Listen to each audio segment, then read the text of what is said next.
It's your boy HD. Everybody get up on the dance floor and go, and go, and go crazy.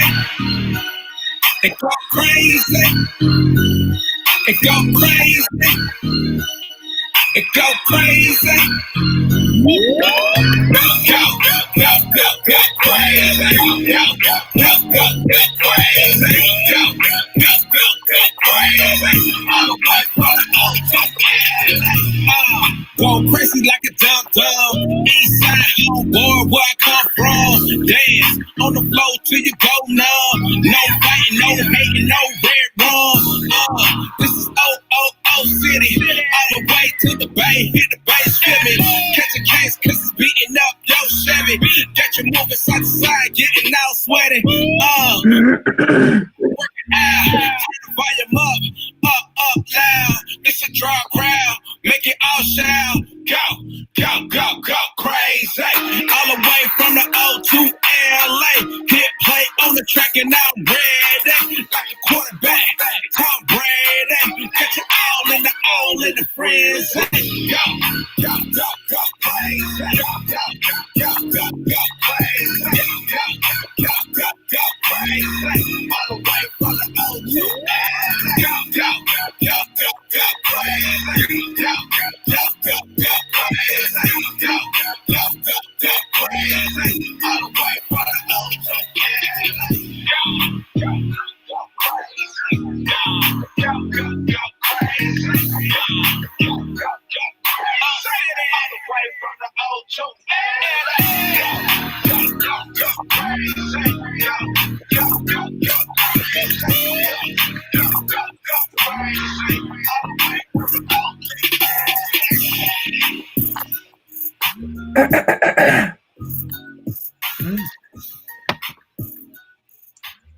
Goodness.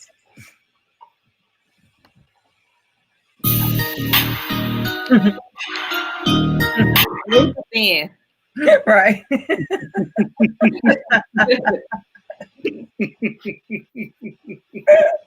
That's how we got to keep jamming.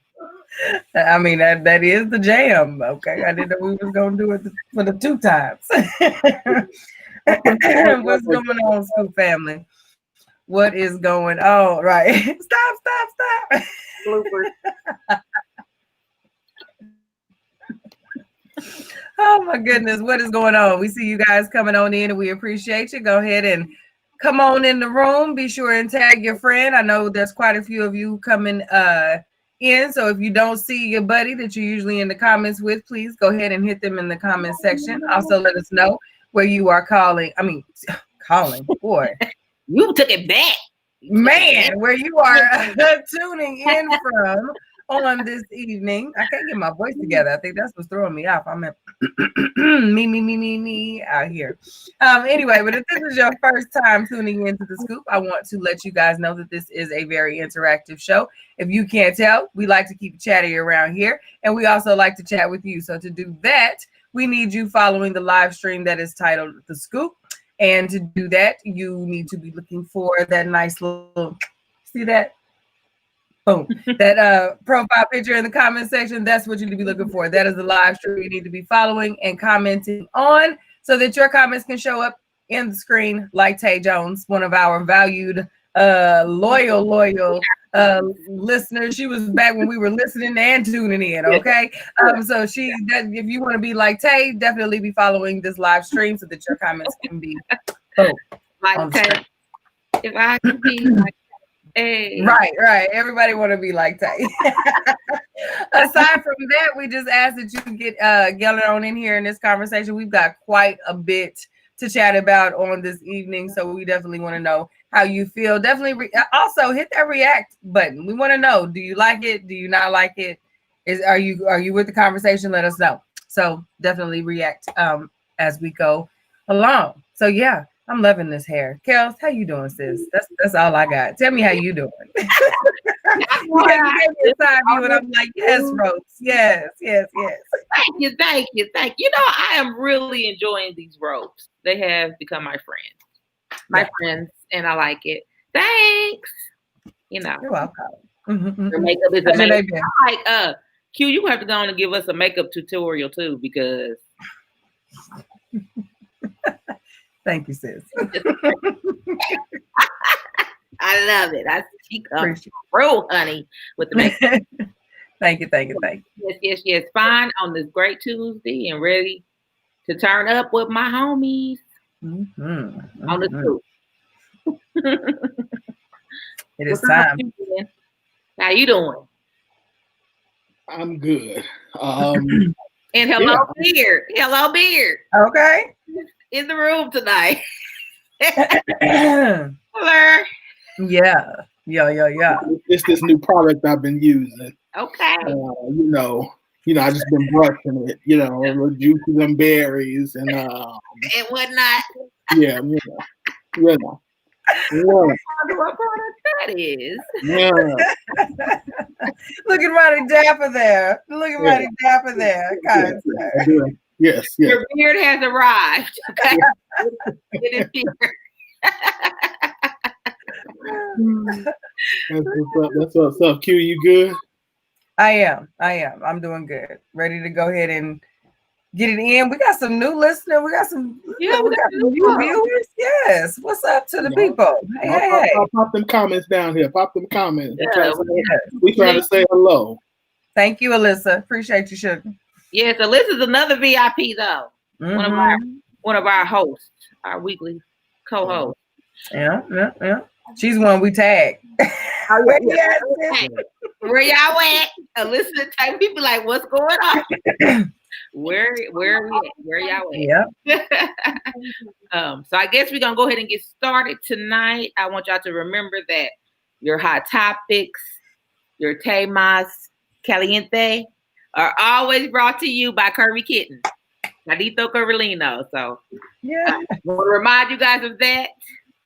I think we do have one of our little ads. Now listen, this time you got to mute yourself. Got to mute yourself. Okay. Ready? So this is for our new upcoming show presented by Curvy Kitten, Bear Bye.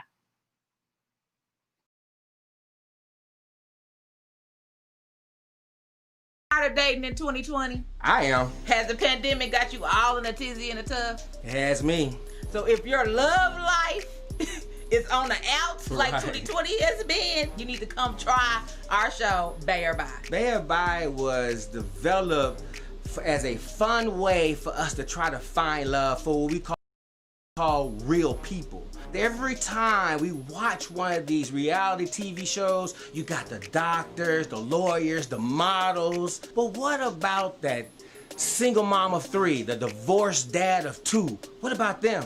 Why can't we give them a chance at finding love? What we did was come up with a matchmaking system, a questionnaire, and we did some videos, and we gathered some people who we knew would be fun and ready to date. Not only are they getting dates, but they get to get new fashion. We giving them makeovers. So we trying to give them all the tools. We're coaching them into having the best dates of their life. And speaking of fashion, what you guys might not realize, Kels is the owner, founder, designer of Curvy Kitten, Cuddle Kitten, and also Cool Cats. So again, this is a fashionable TV show. Come in and have fun, find love.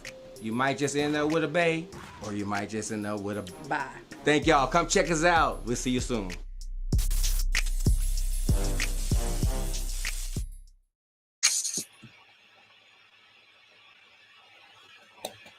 Yes, I love it every time I see it. Yes.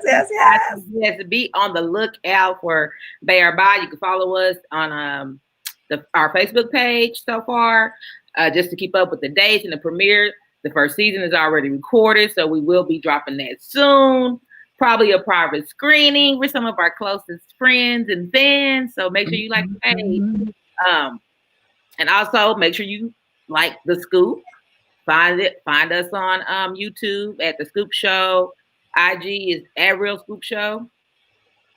And Twitter as well, right? Are we on Twitter? Mm-hmm. Yeah. So make sure you are following The Scoop. If you follow all of us, you're gonna keep up with all of us. Yeah, you're not gonna miss it. Find us. So our first hot topic tonight, and we got some good ones, Zach. They are hot. What is the most common lie women tell? Yes, let's start the show off that way. Right on. Get right on to it. What is the most common lie women tell men? Sorry, I left off the men. I'm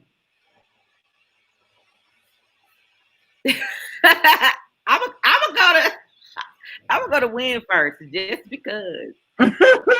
What do you think is the most common lie? In the words of the prophet Drake, you the best, you the best we ever had. Y'all be lying, fellas. If she ever, when she say you the best she ever had, you're the best she's ever had in that moment. Today, no. In that moment, that's about as best as you need to say. Unless you're the only, and at that point, you probably are the best.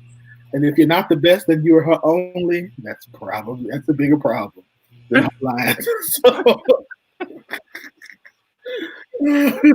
I ever had. Win throws that on the table. Okay. Do you have a match, or would you like to raise the stakes? I'm gonna counter with I'm fine. I'm fine. Ooh. I'm fine might be with the strong nothing in response to is something wrong for second place. I think you came up with it. So I am gonna go with it's two I'm struggling with. I'm struggling with size doesn't matter, or it's the most, whatever. Size doesn't matter, and the other one is I'm a virgin. Oh. So yeah, I'm the virgin is pure number of men. I'm lumping all that in. Just experience. I go to lying about their experience. What's that? I don't know. I didn't win. What was the most popular on the post? I didn't tune in on the post. Either I'm fine was the one that was most popular on the post. Yeah.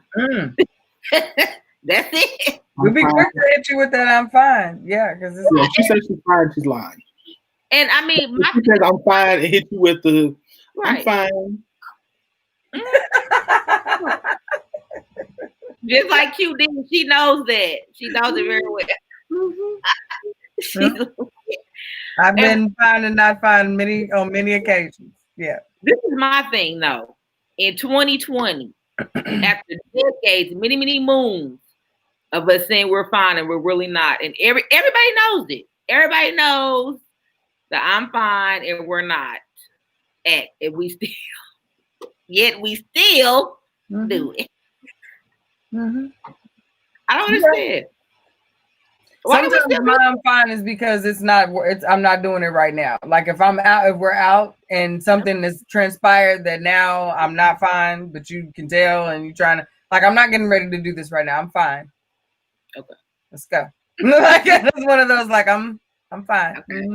You know what I mean? But I think aside from that, I won't just say that I'm just, the super communicator that in the midst of every moment, I'm like, yes, I'm not fine. You know what I mean? And just sometimes I just don't want to do that. And it's not worth it. Everything's not worth the argument. That's something that I think I've learned as time has gone. Sometimes I can be irritated and not have to go down that path in the midst of being eye-rolly and all that other stuff. You know what I mean? That doesn't really benefit it all the time. Sometimes I'm not fine. I'm getting ready to tell you I'm not fine, but there are times I'm like, no, I'm good. It's more I'm good than I'm fine. I'm gonna hit you with that I'm good. Long blink. That long blink, that's the equivalent to that side tilt for me is that long blink. I'm good. Yeah. The stare. Yeah. We have a good comment here because this has definitely been in a lot of conversations that They lie and say they are willing to accept things about a man that they wouldn't if more men were available. Definitely. I've been in that number, America. I have been in that number. Y'all know I will admit to that. I've been in that number. And that's been many, many moons ago as well. But yeah, definitely. I can see that.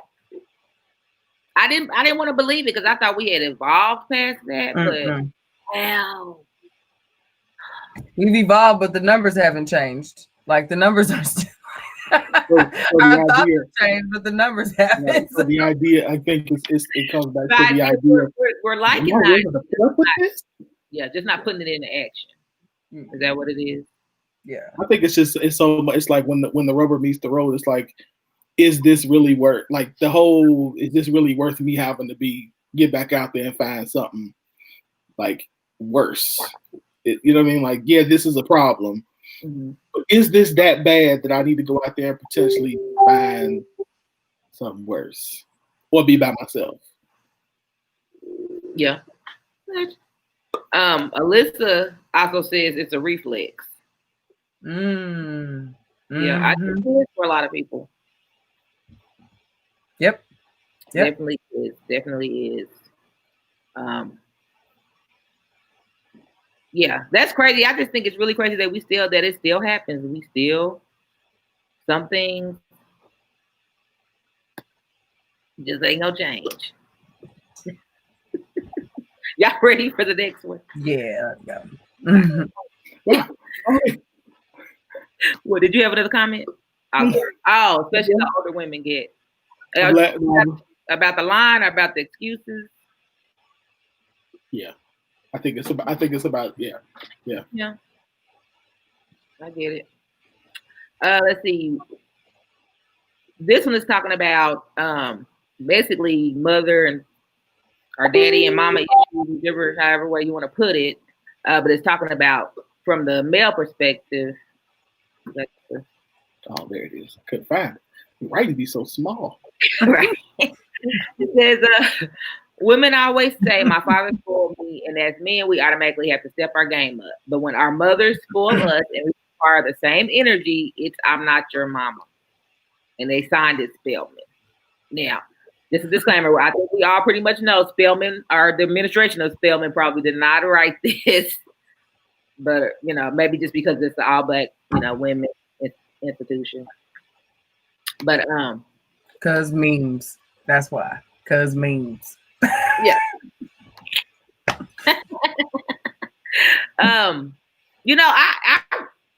This has been brought up a few times before, but it's still taboo. It's still not something that we really tackle or want to talk about in a way that we do with women and daddy issues, I think. Mm-hmm. What do you think, Q?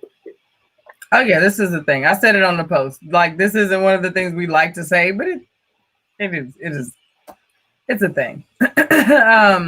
It's because I think it's more or less because women are supposed to be looked at as fragile and cute and something to be taken care of. And that's supposed to be setting a standard. When we say my daddy spoiled me, that's supposed to be set a standard of my life, a standard of treatment for me because I am his princess XYZ thing.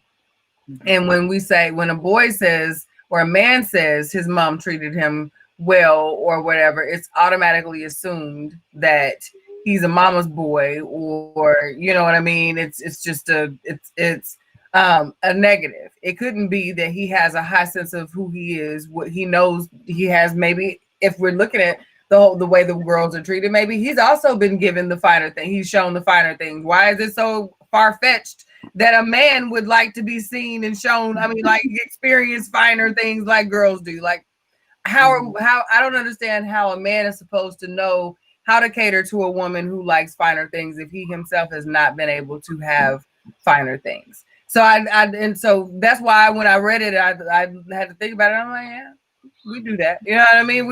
We don't like to hear that on the flip, but it's very true. There's a standard of life, or there's an expectation of what love looks like to me, and I like it regardless of who it came from. And at the bare minimum, if my mama can do it, You know what I mean? Why can't the person who says they really, really love me a lot at least attempt to give me some of that? And I think that's what the root of both people, what both of us, men and women alike, are trying to say. That it shouldn't be that bad. It shouldn't be that far-fetched, but it's true. Right.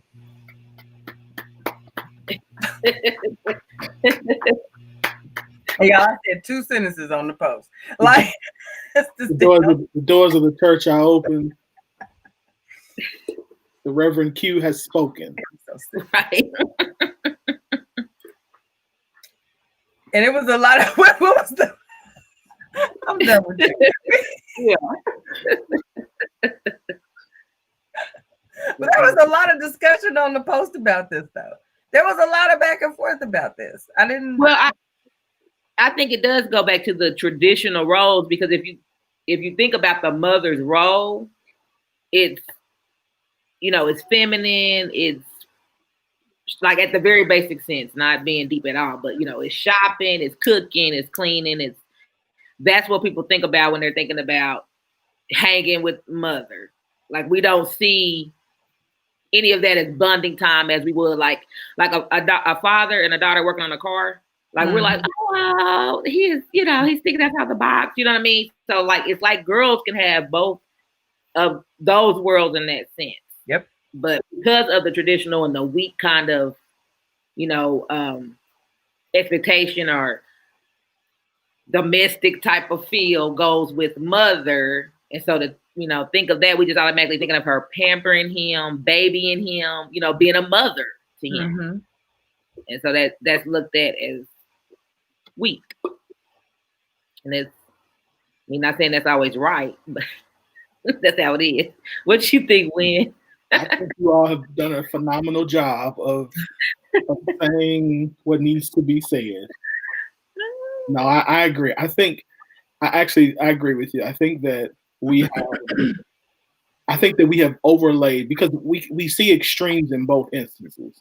And so I think we think of the extreme of these instead of, like you said, the foundation of what it really means. Yes, a father, we have accepted that the father is the first person, or should be the first person, that teaches a daughter, you know, how to see about herself, how to, you know, love herself, all that kind of, we've accepted that but when we look at it in the reverse of a son and a mother, we think we go straight to the extreme, that he's coddled, that he's a mama's boy, that it's going, you know, instead of seeing it as really what I think it's getting to is the level of confidence and belief that most mothers instill in a son.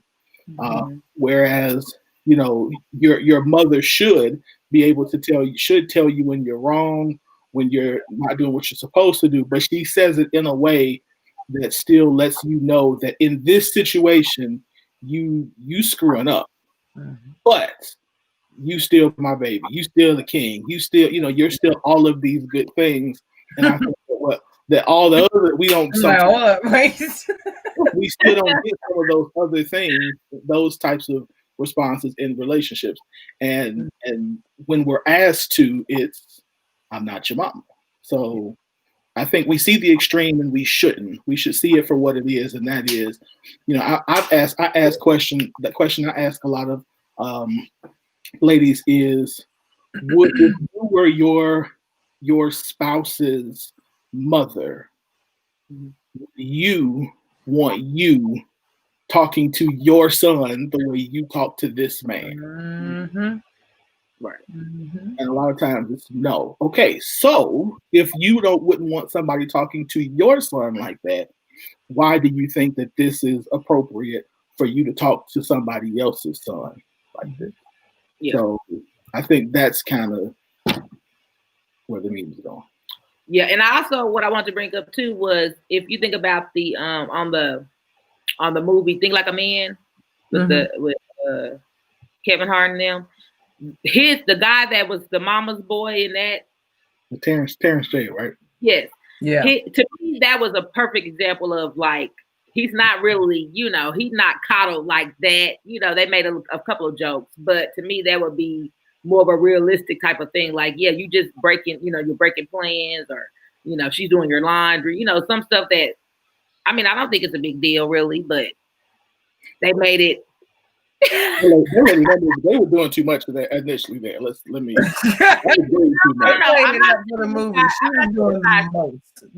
Yeah, I'm saying they. I mean, they had to make it believable. To me, I feel like it was a more believable story than what we're thinking in our head. Yeah, there are a lot more sons who are still very close with their moms than we like to give credit for. And then, like in one breath, is like I don't know where a man is supposed to cut that off. Like I don't know where that's supposed to be, if it's a healthy relationship, because that's something that a lot of women say they look for in a man, is they look at his relationship with his mother. So like I do know that there is a healthy balance. You cannot be running back and forth between me and you, like don't, you know what I mean? Like you need to definitely understand where your house is and you know the priority structure and all that.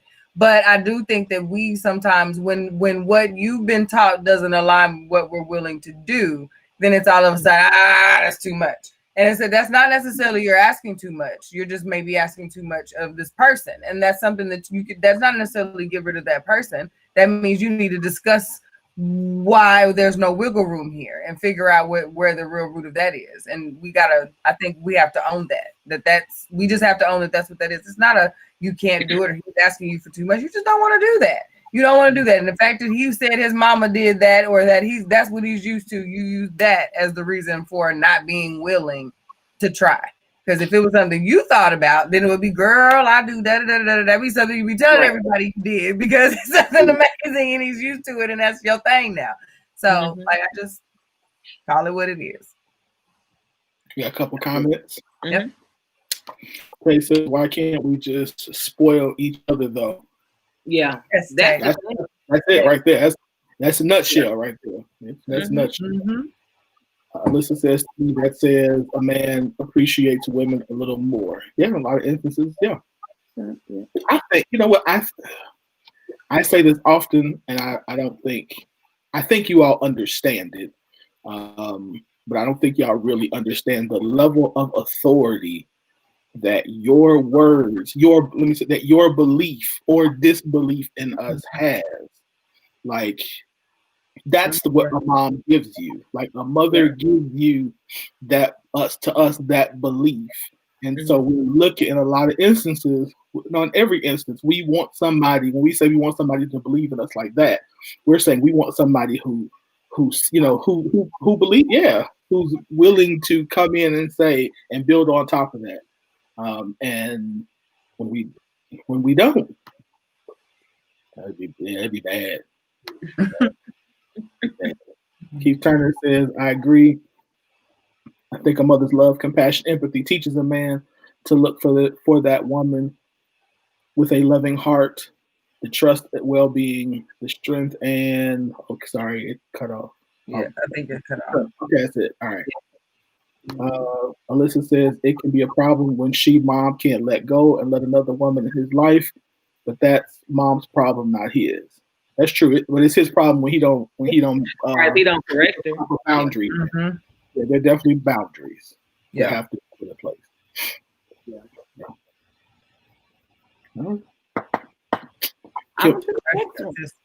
Can we flip? Can we flip these next two so the last could be together? I should have did that. Okay, yeah. The let's see, the bigger person. Yeah, do that one, and then we'll come back to the last two to them together. I'm giggling already at this one. Listen, this was me right here. I don't know who needs to hear this. You've been the bigger person long enough. Fight them. So, yep. I mean, okay. So, what side of this post are you on? Or have you had enough? Are you ready to fight now, or nah? You ready to fight? I'm done. I fight. Listen, if what Bernie Mac say, if you old enough to talk back, old enough to get these hands. I guess I'm just tired of people thinking that that literally turning the other cheek is the thing that me, especially as a pastor, as a Christian, that I'm supposed to do. Like, no, that's first First of all, that's not what that means. And second, let's now what that means. First of all, is give you the accurate biblical interpretation. That does not literally mean turn the other cheek, but it, yeah. So I'm like, no, I've tried to be nice and gracious. Now it's like I'm just gonna say it, do it, boom. Whatever happens, you just have to deal with it because I'm not carrying it anymore. Like I'm not gonna carry your stuff no more. You did it. You screwed up. You carry your own water. I got my own to carry. So, yeah. I was just thinking, are they talking about fighting in the literal sense, or are they talking about it in a deeper sense? And I guess it could go either way, really. That's how I kind of got it. I thought of however it is you've been holding back your fight, right? Release that. You know what I mean? Exactly. Do the thing that you've been saying you weren't going to do. You know what I mean? Because at 30, I'm not aside from my children, there's not a whole lot that I'm going to physically fight for, aside from my personal security, safety, and that for my children. But aside from that, I think all of us have those things that we kind of keep to ourselves, and we'd be like, nope. If we told ourselves that's not me, or I don't do that, or whatever box we put ourselves in to control, really, honestly, giving the people what they deserve. A lot of the times that fight that we reserve is due. You know what I mean? And that taking the high road, being the bigger person is futile. You know what I mean? It's wasted on the people that we're giving that grace to. So when this was posted, I felt that as Mark saying, my shondo. I say yes. You know what I mean? Like that's been a thing that I've had to embrace more, and it's allowed me to be a more authentic person. Because when you realize that people expect a certain thing from you, and when you show up as who you really are in an effort to give them a deeper insight to you, and then they say, oh, wait, no. I don't want this part of you. Wait.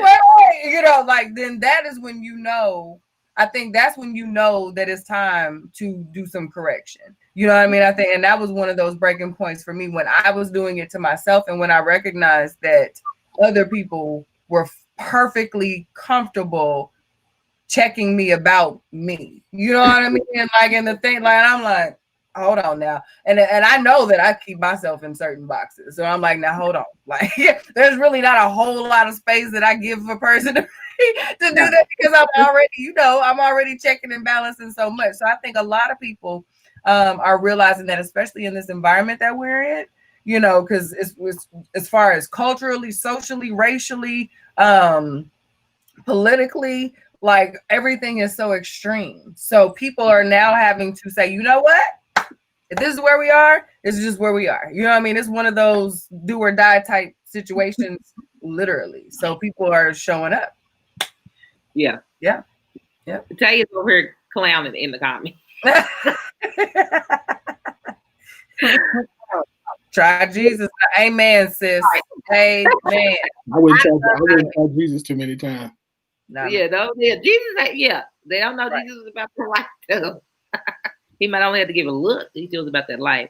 So much. I think of this too in another sense of just of that deeper fight of just a place where anything can get the fight. Your fears, can get the fight. You know what I mean? Yeah. Family can get the fight. Like everybody can get it. And I think that, I kind of took it in that way. And I'm like, yeah, like anything coming your way. You're right, Q, and said that whatever you think you've been holding back from fighting. I think that, and the reason I posted this is because I think that there are a lot of us who most would call passive aggressive, or weak or whatever, because we attempt to, like, and I specifically was posting this for that segment of the population to say, like, at some point you have to realize, I had to realize that people are not going to just stop. They're going to get comfortable disrespecting you. Mm-hmm. And people will get comfortable, and it's not their fault, to be honest. It is my fault for letting you think that it was acceptable to treat me the way that you have been treating me, or to say the things that you have been saying, because I've sat back And I thought, they'll get it. It's okay. I don't feel like arguing. I don't feel like fighting. I don't want to hurt nobody's feeling. I don't want to be seen mean. You know what? Yeah. Yeah. Now,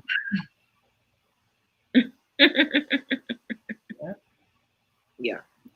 And that's a word, especially for influencers. I won't even talk long on that because you just said something right there. Like there is a certain point where we will even talk ourselves into saying, you know what, we have to take a certain level of disrespect in an effort to teach people. That's some BS. You know what I mean? Like there is a certain, I think that's a misconception that people have when it comes to how education works.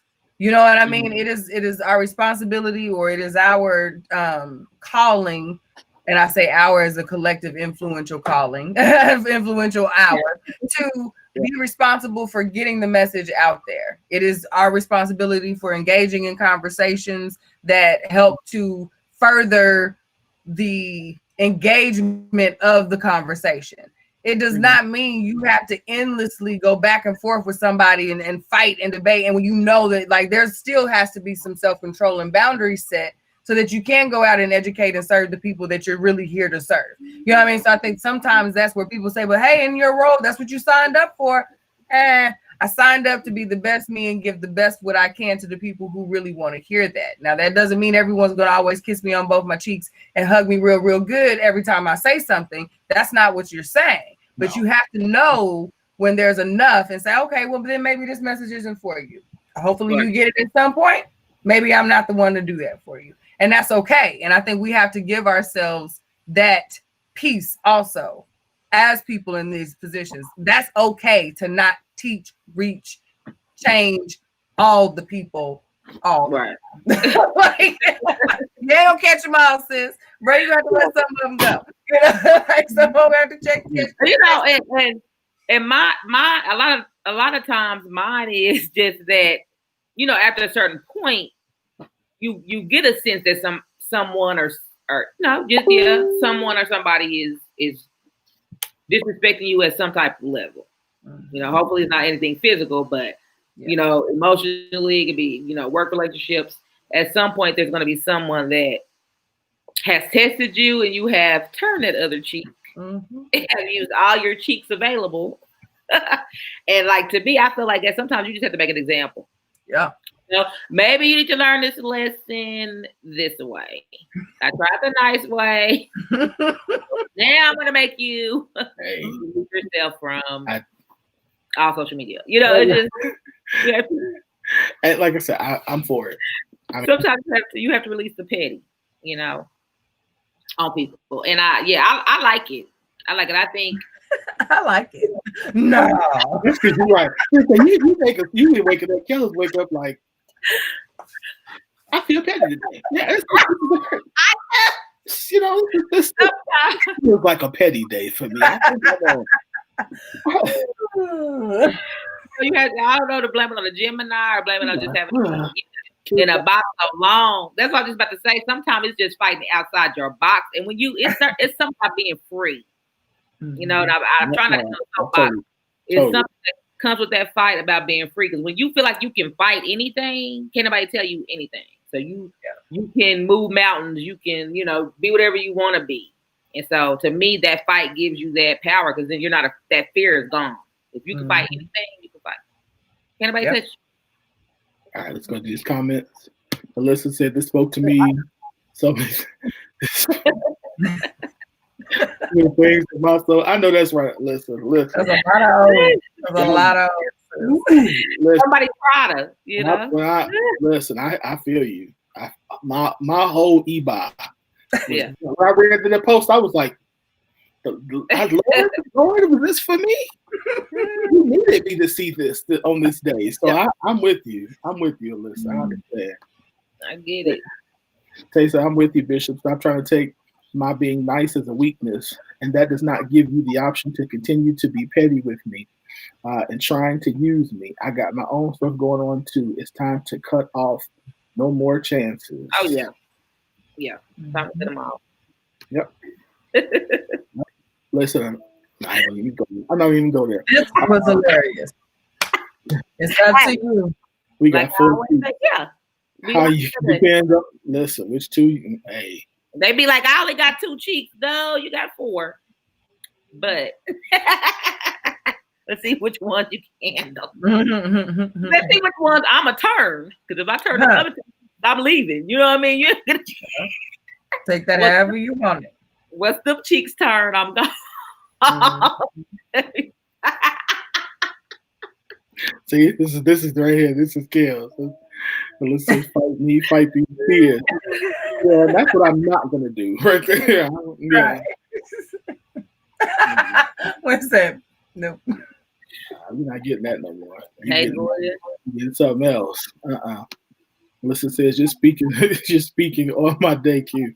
Let it go. Let it go. Them people don't need to hear you. Let them go. It's not. That's not. I both had to fight today. Yeah. Hey, Auntie. I'm Auntie here tonight. What's going on? Hey, Auntie.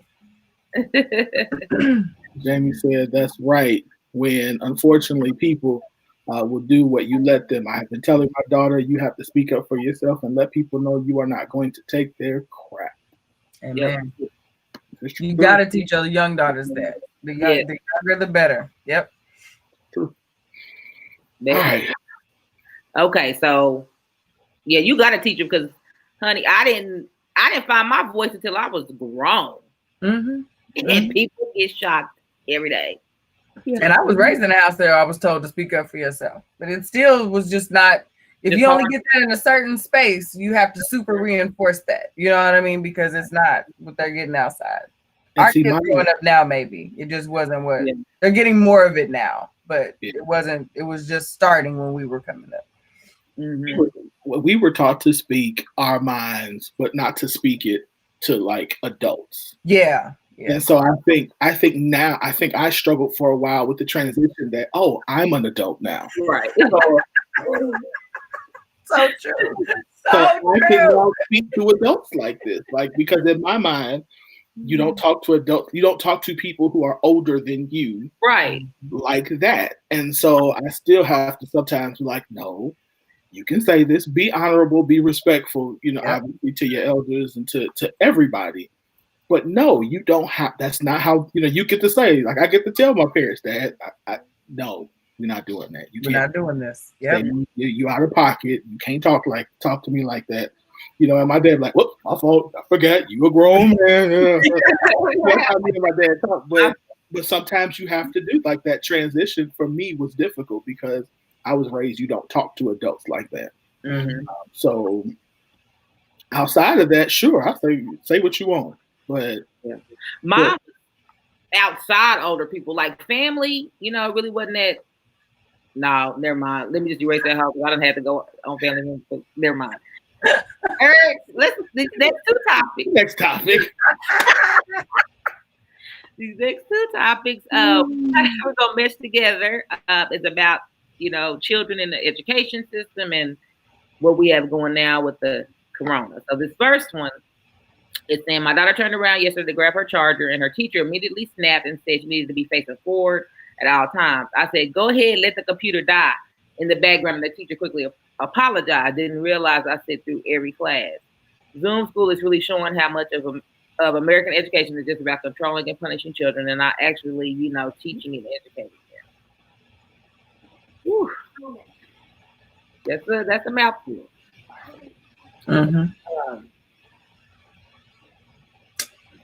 Yeah. I'm gonna jump in first because I don't have anybody on the Zoom, and I'll let y'all take it. I guess when I was just visualizing Zoom school, virtual school in my mind, I was visualizing, the students having as much of the classroom experience as possible. I thought they'd be in front of the computer, all day. The teacher would be right there, and it'd be as normal. They'd be maybe in the classroom or something, be as normal as possible. So I just recently found out how not normal Zoom school is. So while I think, yes, you have to have a level of decorum, but as long as they're getting what they need done, I wouldn't stress about something like a student turning around. Won't you wait and see if she's gonna be turned around for an hour, or she's not gonna come turn back around before you snapping. So this I'm not all the way in the loop, and so I'm very shocked at some of the things I'm hearing about Zoom school. So I'm gonna let y'all say what y'all think. Have you experienced anything like this yet? Have either of you experienced something like this with a teacher? Saying anything like that? I haven't had one of these experiences in the Zoom atmosphere. I'm running into somewhat of a butting of the heads with the counselor with Adrian in the senior year. We're having a miscommunication about what his true end game is. But that's a different topic. As far as Zoom is concerned, I'm on the side of the mom on this one. You know what I mean? I looked at it from my perspective of, I work in IT for my full-time job. That's what I do. And we spend a good chunk of money maintaining a pool of about 50 computers that are the sole purpose is for loaning them out in case people forget them, something randomly happens to them, whatever the case may be. When we pull data, which is a part of my role specifically, is when we pull data on why we're giving out computers and this, that, and the third, more reasons than anything is I left my computer at home. So for a student who is new to this way of learning completely, to need to turn around behind them, grab a charger so that they can continue learning, and for a teacher to snap like that was unnecessary. That was completely unnecessary for these kids to get in transition when it's been by and large teachers showing up late for class, not showing up at all for class. These are things that I've observed in my PTA group for just my daughter, who's fully Zoom right now. She's fully virtual. They're not showing up. They can't show up. Grades are being posted in the middle of the night for class for assignments they didn't even know existed because they're showing up locked and the kids can't see them. Like, these kids are just doing good to show up and try. You know what I mean? So for it to even mess with the morale of a student who is attempting to learn because they're turning around to attempt to recharge is too much. I understand that the teachers are stressed, but I think in these examples, that's too much. If you need us to side with teachers and their frustrations, give us a different example. This is not one of those examples. Right. I can't rock with this as an example of a teacher being stressed. This is a teacher overreacting to a situation that's unnecessary at this point. Yeah. If I'm going to say virtual school, as a parent has been rough, y'all. I ain't going to lie to you. It's rough. I feel like I'm in school. Yeah, you got a younger one too. That matters. Yeah. But I think that in this particular instance, that was the overreaction. Mm-hmm. I think that most likely this teacher overreacted. I would hope that this teacher responded, by apologizing or something like that. But I get the stress. I get it. It's overwhelming all of us. Mm-hmm. And even to the point where I saw, I was very impressed. I was very impressed with Trey's teacher. She was like, "Hey y'all, let's just take a minute. Let's just all take deep breaths." She's like, "Cause I'm so stressed out." And I was like, "You know what?" And I'm sitting behind them, and I'm listening to her like, "You know what? I feel so bad for this lady because I know." She's teaching section after section and assignments. And I'm like, so I would hope that teachers would be super gracious, and most of them I'm sure are, and parents would be super gracious because it's hard for it's hard for. But this particular particular thing, that was too much. Yeah, it was too much. I saw last week the internet went out and the teacher couldn't get on, and I'm in the other room in the meeting. And all of a sudden, I hear all this noise. I'm like, what are these kids in here? They had a full-blown party. They was a full party. And then I heard somebody mama get on there and was like, "Hey, Holly, be quiet." I was like, I ran like, and somebody mama jumped on and got them Got it kids together. and them kids was like, I love it. why was she yelling at us? Yeah. Like, Good bell. so I get, it's just super stressful. How about I say correct? How about I say correctly that his name was Elijah? Okay, it was Elijah. Thank you, Trey. Now go to bed. Apparently, it was Elijah. Thank you, Trey. Bitches, big bitches, sir. We're going to send Elijah away. We'll talk about snitching later. Okay, go to bed You know, because you got virtual school in the morning. one experience a lady was telling me is that I think she said her child was 10, and I guess she was asking questions of the teacher about certain things like, is there going to be any tutoring available since they're only getting so much time a day? Like, I guess like 45 minutes to an hour a day with a teacher and all this kind of stuff. And and she said that the teacher was like, well, they're just, most of it is self-taught. I said, a 10-year-old? What 10-year-old for self-teach themselves? Yeah. Yeah. What? That's why the schools are starting to discuss the younger students trying to go back into the physical schools. Because I know here in Oklahoma, they're doing the pre-K and kindergarten because those are the students who seem to be struggling the most.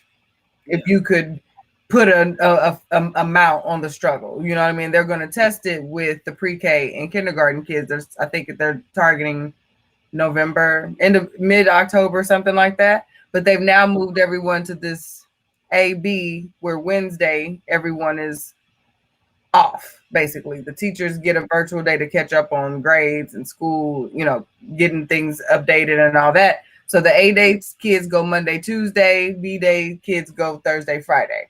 So essentially the kids are all off on Wednesdays every week. That's how Oklahoma City public schools have been. And I know a lot of other schools have similar, they've all got different variations of this, but it's causing that structure thing to be missing because on A days, the B day kids, they don't have enough necessarily to do to keep them going. And that self-taught piece is big. You know what I mean? It's big. Even if you assign them work to do, if it's the first time they've seen the work and they're not scheduled to be in class on this day, so they're just supposed to wait. You know what I mean? There's a certain level of interaction that everyone has to have, engagement, that everyone has to be able to have it all the time. So I still think that we're just shooting in the dark, all of these things, and everyone's got to give everybody some patience. But with these types of things, these should be so low on the that's the kind of things teachers should be discussing. Like, y'all, we got to get it together. Some of these rules need to adjust for the environment that we're in.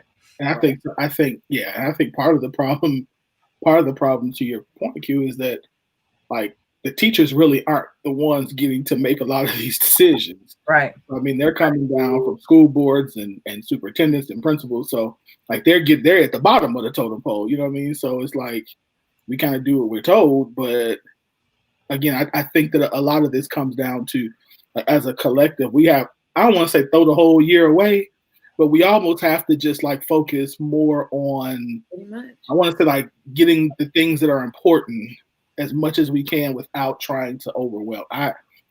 Because even with them, I appreciate the fact that they have this work, but I'm like, this ain't even, I don't have time to make sure you get all this work done. Yeah. Right.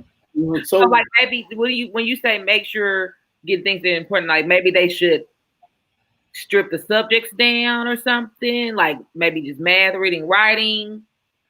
Well, that's what they're doing here, math, reading, writing, and social studies. So I mean, when I say strip it down, I mean maybe instead of, I don't know. I don't know what you do. He's in third grade. So I don't know what at third grade is. But instead of trying to worry about getting all of the stuff in, let's just go at the pace that's good enough for the kids to get, you know what I mean, something. Because in this area, you're not going to be able to really, at least from my perspective, I'm not a teacher. Mm-hmm. I don't see this some of this stuff sticking. Some of the stuff they're doing, I see Trey gets it, but some of the other kids don't. And then the stuff that he doesn't get, I'm saying other kids are getting. And I'm like, I don't see, as a parent, unless I'm sitting there with him, which I can't do all day, and most parents can't, Like, how are they gonna get this stuff? Like, this stuff is just gonna be stuff they forget, and now the teacher's frustrated. The kid don't get nothing. Like, I don't want to say throw the whole, like I said, throw the whole way, but we got to figure out a way to kind of like make it not as so heavy, and focus on like the mental health aspect, the other things I guess that we could do. I don't know. I'm just, again, this is from. I think at this point, this is the time for teachers that know, like Nene just mentioned, that she's a vet, a veteran teacher. She's a seasoned teacher. I think it's that time for those that we know have a love for teaching, are really trying to teach their students. Y'all gonna have to band together. Y'all gonna have to have some tutoring sessions on the weekend. I don't care if y'all got to charge. You can get some partners and say, hey, look, we have a Saturday school set up for these kids. They can come in at this time, or they gotta have something extra to do. Because everybody that's a teacher is not, that's not their passion. So you think about throwing this in there. I feel like some teachers are some of them are just being lazy, because if the teachers are creative, y'all teach the next generation. To me, at some point, you got to let these teachers be able to be creative to get what they need to get across. And they may have to do that outside of administration right now, is what I'm saying. If I had a child, I think I'd be looking for something like that. And I just think that to add something else to a parent and a teacher, it's too much. It's too much right now. That's why I'm saying no. That's because again, we're literally, like, because I work, I can either work from home or I'm at the church. He's there. I'm there watching and going through this, and I'm in the middle of staff meetings, getting up, having to make sure he in class and make sure your ELA and the ILA and the Lexia and the right. I'm like, yeah. So I think to throw something else on anybody's plate is right. That's why I said maybe instead of, like, he's in school from 8:30 to 3:50. Like, maybe we need to cut this day down. You know what I mean? Like, maybe we all just need to be done by 1:30, and just do what we can for these 4 hours and 5 hours and be done. Like, that's what I'm thinking. Like, because I think we're overstressing and overtaxing everybody. But because some schools aren't doing that. The kids aren't on the computer all day. Well, he's not on. So he'll do like his schedule is from, I got it in my phone, y'all. Like, we in this. So like from 8:35 to 9:55 is independent ELA work. So it's like reading, stuff like that. Then he has a movement break from 9:55 to 11:10. Then from 11:15 to 11:45 is independent work. Independent work, which is math. Then from 11:50 to 12:20 is lunch. Then I'm sorry, hold on. That's Friday. Never mind. No, let's scratch that. That's Friday. Even then, that's essentially you've already given us about 3 hours time that you're covering. You've already given us a block of about 3 hours that you have to essentially cover. Let me 8:30 to 8:35 to 9:50 is independent ELA. 9:55 to 11:10 is morning meeting. So that's, I think, writing or something. No, it's math. Math. Okay, thank you. No, it's ELA. ELA, right. Then thank you, son. Go to bed. 11:10 to 11:40 is movement break. 11:40 to 12:25 is math. Independent math. Then 12:25 to 1:15 lunch recess. 1:15 to 2 is math instruction, where she has to teach. 2 to 2:50 is special rotation, so PE, Spanish, whatever, on the computer. And then snack from 2:50 to 3:15, and then social studies science in person from 3:15 to 3:40. So there's like 1, 2, 3 times where she's there in front of her. Okay. Okay. And then 1, 2, 3 times he's doing independent work. But I gotta pay attention to what he's doing. It's a lot. That's a lot. I mean, I thought some students are just getting 45 minutes in front of their teacher a day. 45 minutes. So I'm just wondering, are some teachers just getting lax too, as far as some of the things that they're doing? But like one of the comments about tutoring or something, I don't know. I think that if people have a second job, a lot of teachers have second jobs. This may be a way to make up for that money. Somebody gonna have to step up and do it because it's not getting done now. So we can't leave it in the hands of the administration. Somebody gonna have to step up. All these people who want to teach people on the internet, they want to teach grown folks. You want to teach us, and we don't want it. Teach some of these students some of these courses. All these know-it-alls out here. Pick you up some tutoring. That's what I'm saying. That just tutoring is outside the box anyway. The parent won't have to be there, sit them in front of the computer, but it's some people out there that's creative that can get to these students on this computer. We got quite a few comments. We ain't get to the second part of the shit. Tay says they tend to do this to the wrong ones. I've heard a lot of stories from teachers about students. I'm sure. Jamie says I am a teacher teaching virtually for the first time this year. I would not say anything to a student for turning around. The only way it would bother me is if the student stayed turned around for the whole time or it's distracting for a long period of time. Yeah. Alyssa said, would she have freaked out if the baby's pencils broke in the classroom?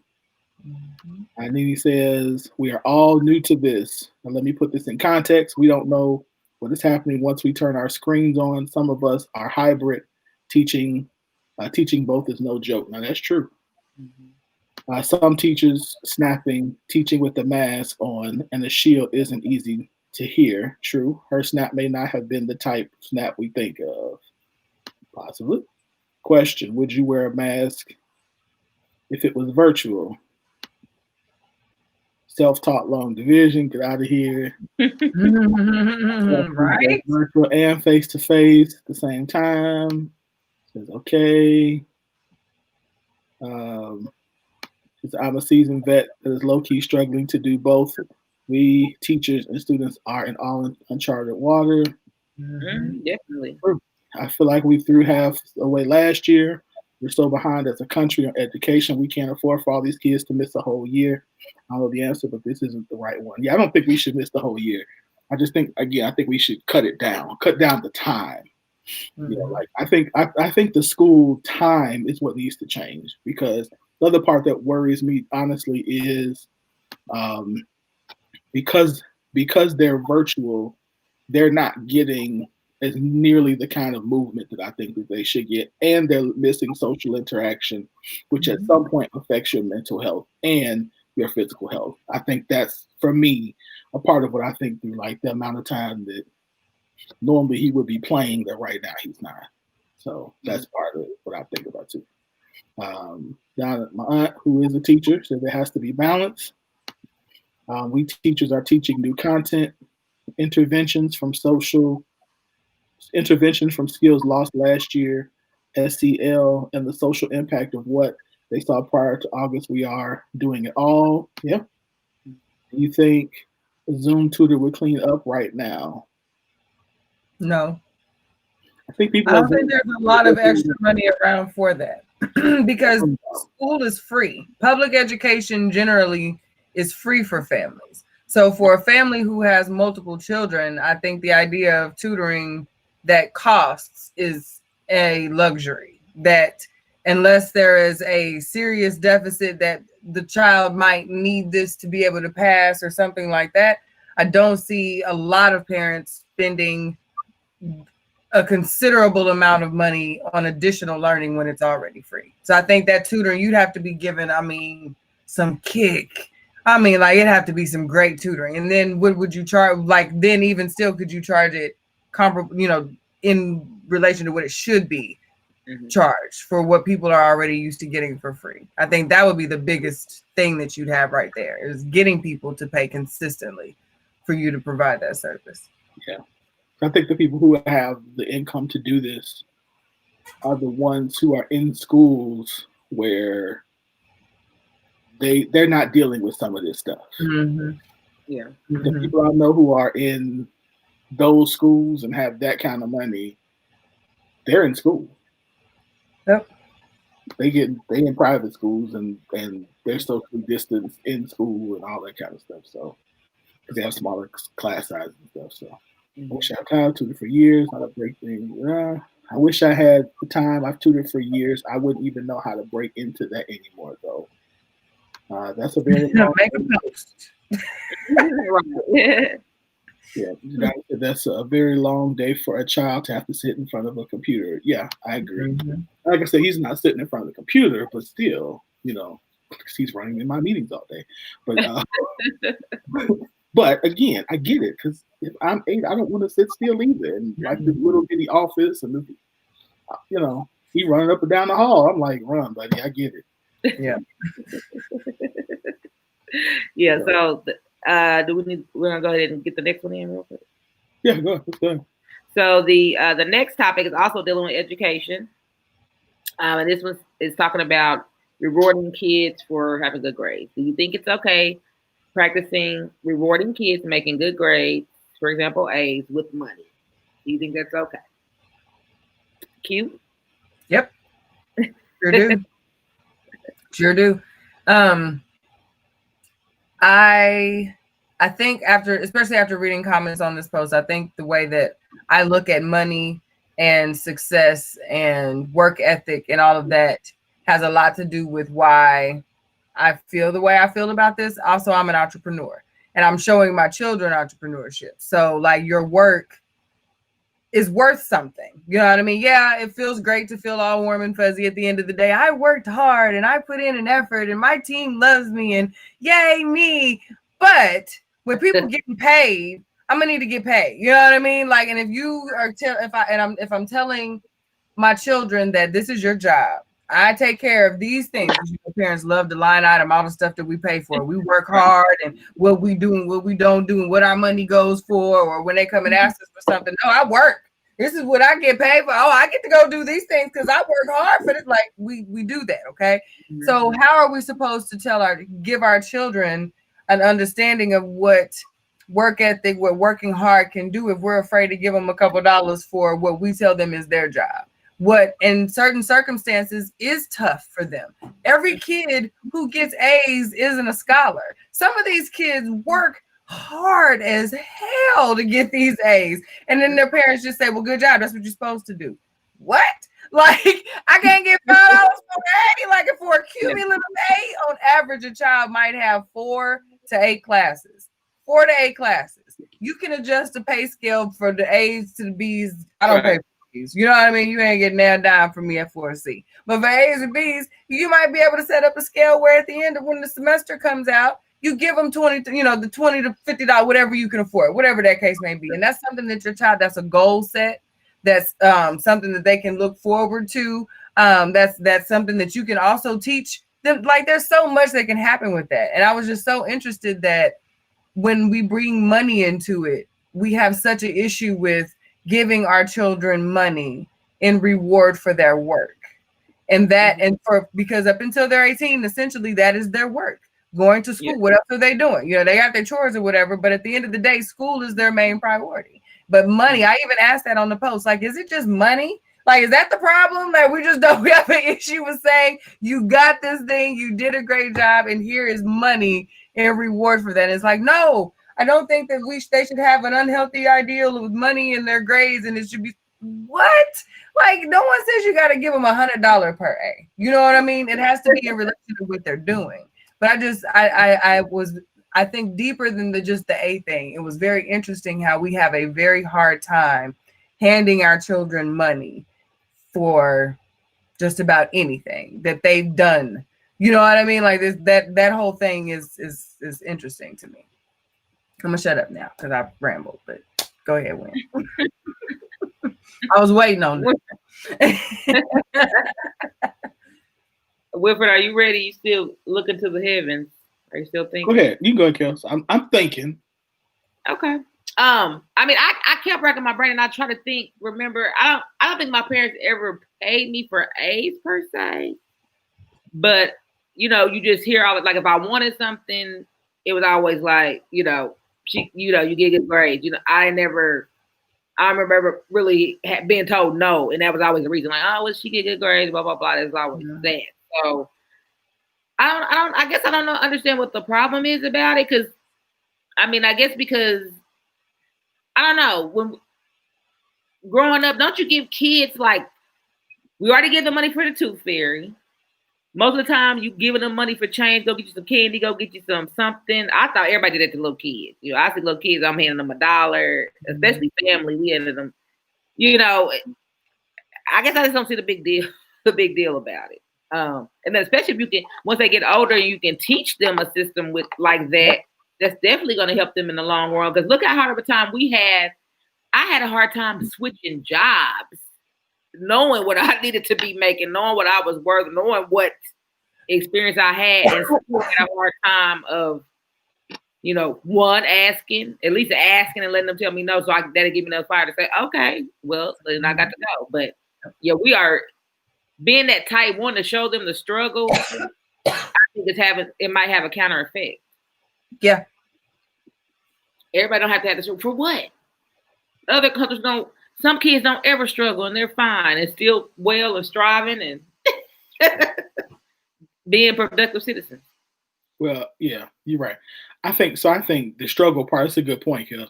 I think the struggle part for us is as people, as black folk, is because that's all we know. Mm-hmm. We don't know how to operate in the space of wealth. So I think, and we see so many like children who are brats and and stuff like that, that we think that that's what we're going to create. But you can create a brat and be broke. So that's not a foolproof thing. Do I have a problem? I don't have a problem giving a child money for grades. I have more of a problem with giving a child money for chores than I do with grades. And I'll get to that in a second. I think that what you should do as a parent, first of all, I don't know about y'all, but we grew up in the age of book it. Yeah. And for me, I hated to read, but knowing that I would get a personal pan pizza. Oh yeah, that used to go. I read 3 Hardy Boys books. Huh. Had me reading those whack books. Yeah. Because I wanted the personal pan pizza. I could read, I just didn't want to. I wasn't motivated. I didn't like it, what I was reading. But having that prize at the end motivated me to do it. Mm-hmm. So if me giving, I'm so glad he's asleep now, giving Trey some money, some A's I don't have a problem with that. Mm-hmm. No problem with it at all. Now I do balance that with this is your job. You are supposed to do this well. So even if I was not going to do this for you, the expectation is that you perform at your highest capability. And I don't know if you all saw the comment that Dre put on there. He talked about he doesn't pay his children just for grades. And he pointed out how his son worked his behind off at physics and put in all the work, all the things you're supposed to do, went to all the tutoring, just couldn't get it and got out of the class with a C. But he rewarded the work ethic. So I'm okay with if you give me your best effort and your best effort is a C, I am not going to not reward you for giving me your best effort. I am, even if you give me an A and I see no work, I'm gonna ask, what's up with this? I ain't seen you crack no book, and so you do nothing, and you still got. So I'm gonna question that more than I'm gonna question if you give me a ton of work and you get a C in physics, which by the way was a hard class. So I got a C in physics too. So hard class. Yeah, I didn't take physics. I did. Okay. I was trying to sign up for it. Was probably running from physics. Had zero interest in physics. Chemistry, all that flim and flam is bad. There was some cute girls in physics. Hated it. So yeah, so I don't have a problem with pain. I think we should again make sure it's known that this is the expectation. I didn't have a grow up. There was no choice of whether I was going to college or not. It was you're going to college. It was you're going to college, you're going to graduate before you. You know what I mean? Like, so the expectation of you have to do well, I think needs to be in place. Like there's a level of excellence that has to be there. But I don't have a problem with it. Yeah. I think it's good for us to be the first ones to not only teach our children about the world, but also reward our children for being awesome. we can't on one side tell them how the world is going to beat them down every chance they get and how they have to be prepared and all of that, and never show them what the other side of that looks like. If they don't know what reward and joy and congratulations and celebrations feel like in pursuit and for them, how are they going to know what there's like? There's this level that sets their expectation for how the real world is supposed to treat. Just because they don't doesn't mean they shouldn't.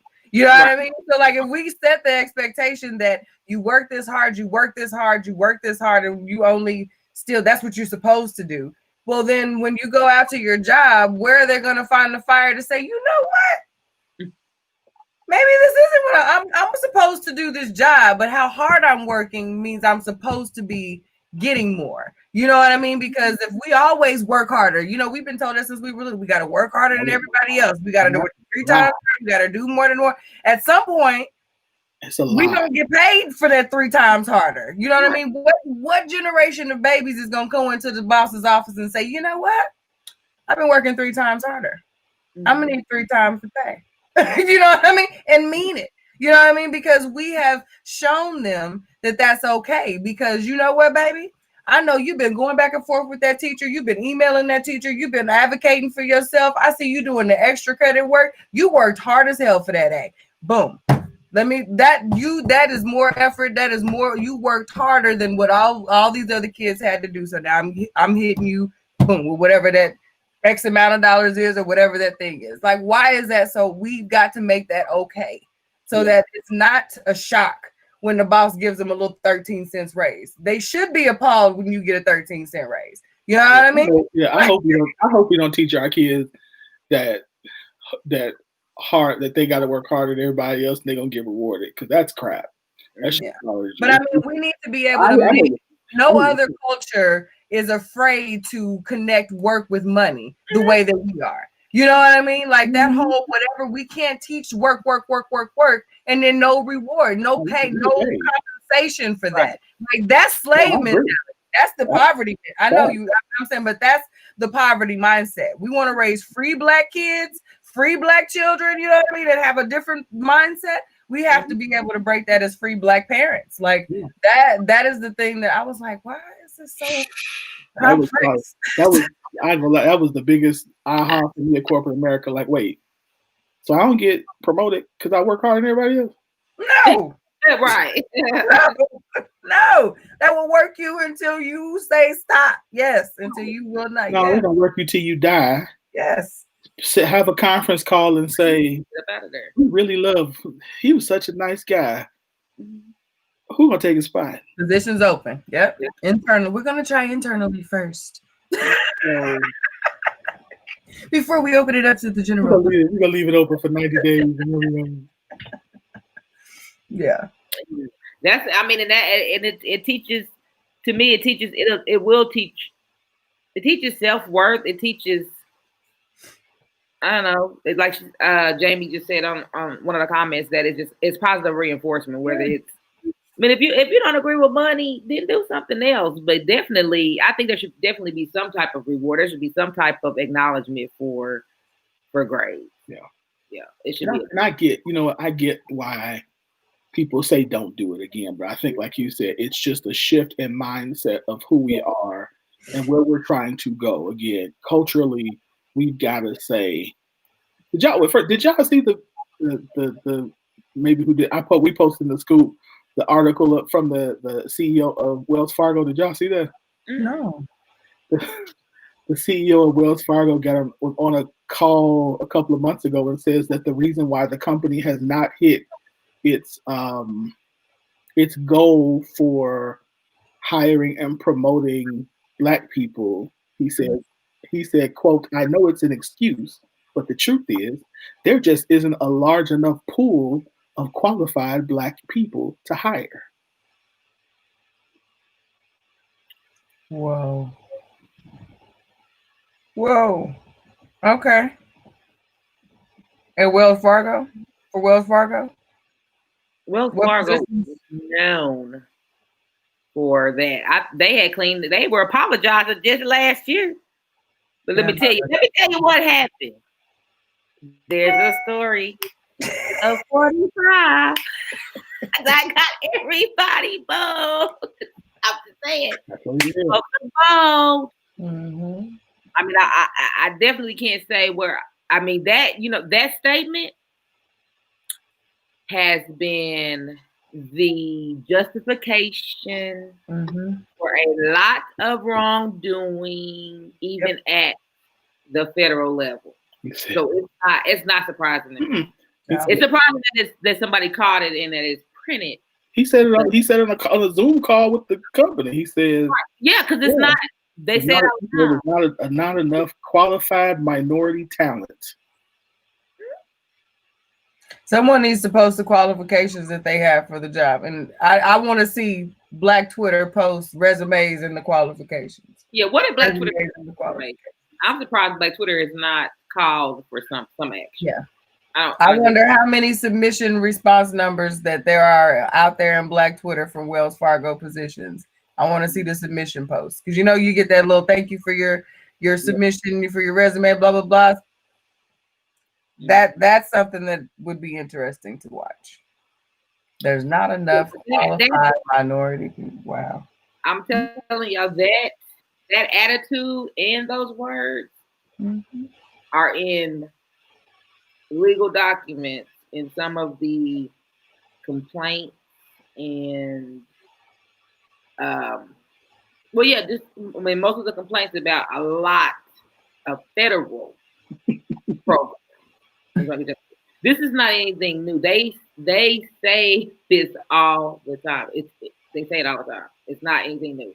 Yeah. So it's just the fact that he probably just got too loose because he isn't on a Zoom call. He's not. He might not have been top in circumstance enough that day. He might have thought only colleagues were around him. But I've been in spaces where they've said it openly. I have too. In agreement. Like the room, like, yes. That's, what? Okay. What are you saying? So yeah. Yep. I believe it. What do you think should be done? About the words. Like if you had some kind of authority to do something to him, Wells Fargo, whatever, what do you think? What sort of action needs to be taken? To the CEO of Wells Fargo? Oh, he'd be fired. He'd be fired. He'd have been fired in general, not just for that. Right. He'd be fired because the stock price has been cut in half since he's been the CEO. So, but I think that he needs to. First of all, I would hold him and his company responsible because I would hold them. Show me again, like you said, what are the qualifications? What are you looking for? And where are you recruiting from? You can't tell me that Wells Fargo is at HBCUs recruiting, at all the HBCUs recruiting. You can't tell me that. You can't tell me that they've pumped money into some of these business programs to say, fine, if you think that it's more important enough for you to recruit Black talent and to get black people, then why don't you do like other companies do and say, we're going to set up banking schools here so that we can bring people through this school and take them right into our company. Like if you just that invested into the community and think that there isn't enough Black talent. Or what does your management training program look like? Because I can tell you now, most of the management training programs are not recruiting Black people out of HBCUs and putting them in them and fast tracking them into or tracking them into management positions. They're putting them in front line positions like tellers, like branch managers, which are the grunt workers. They're not putting them in corporate offices or director positions or sending them back to get executive MBAs like they do in other people. Do those things. Yeah. I try to do them. I would also go to the recruitment department. You say you're gonna go what? I would also hit the recruitment department. The CEO gonna get a nice little parachute package. CFO, whichever position dude is, it made the run off the mouth statement. They're gonna give him a little they'll give him a little package, and he'll ride off into the sunset. They'll replace someone else there. These types of things are culture. These are culture shifts. You know what I mean? There are people who go out and enact these strategies, but you can't put people like us in roles to say don't you go hiring any of your brethren now. You know what I mean? Like, we've only got so many. Yeah, right. You put any one of us in them positions, we gonna sneak any and everyone we can because we know how that's stacked against us. So you have to be aware that there's people in place that keep these ideologies and these cultures going. So not only do you hit him, you hit HR, you hit the recruitment state, you hit the management program, you look at the salaries and like there's a whole lot of levels to how these things hit a company. And that diversity inclusion, there's a lot that doesn't always get included in the diversity and inclusion conversation that companies get to slide under the radar with. But my thing, what is so disheartening is that the powers that be go through all this rigmarole. You know what? I'm gonna take nope, I can't even say that. But some of the powers that be, they go through all this rigmarole about making programs and things. That's why there's even a diversity and inclusion conversation. Because if you have federal coverage or you get federal monies in any way, shape, or form, they have certain percentages on everything you do that has to be covered by a minority statute. Yeah. But so they put all this in place, all these regulations in place. But the common justification now when people don't do what they're supposed to do, and you have to file complaints or the government finds them, something wrong, there's something wrong in your program, whatever. I'm telling you, this is in black and white, the justification. The words that's coming out of his mouth are on pages, on documents for monies that come out of our tax dollars. Crazy. So believe it though. It's not shocking to me. So I don't know, because to me, even if they let him go, the ideology that we need to be concerned about are the ones that are taking the money that that we're giving it and then using and then not giving it back to us for our fair share that you're making programs to do. Mm-hmm. So to me, it's bigger than Wells Fargo, but hopefully it triples up. Taxation without representation. It needs to explode up. But that has been our topic. I done took half the show with our topic, so we go ahead. That was our main topic right there. That was something that we could continue to talk about that. Yeah. And I'm glad that those are parents, those that are parents have that argument about showing why you do give those rewards, because a lot of people probably aren't thinking that deep into it. They're just thinking about teaching them values and that money is valuable, but why not teaching them that if we're teaching hard work is valuable, that's the same thing. Yep. You give me a Yeti cup at the end of the quarter after I've outperformed all of my coworkers instead of my bonus, I'm not happy. I think that's the same thing of hitting me up with a pair of tennis shoes at the end of the semester as opposed to, hit me with some coins. But that I was a cash exchange type of chick, even as a young one. So I was always hit me with them coins. So that was just how I am. But that's how I think about it. When you tell me that's work, I need you to hit me up like work. Don't reward me with a Yeti at the end of the quarter. I need some yen. Give me yen. No, I don't want no damn Yeti. So I get gifts. Girl, boo, with your gifts. Christmas is for gifts. Like, don't do me like that. You got your kids filling out applications and everything. She got a sliding scale. Well, we're gonna buy the economy. The poverty rate has reached this. So they gonna be ready. We don't get that deep, but my kids gonna know when they get out there. They gonna know. They won't do what I did. They will know that much. Okay, let's do this commercial because I want the people to see this. Hold on. Oh, sorry. Yeah. Oh. Mute yourself.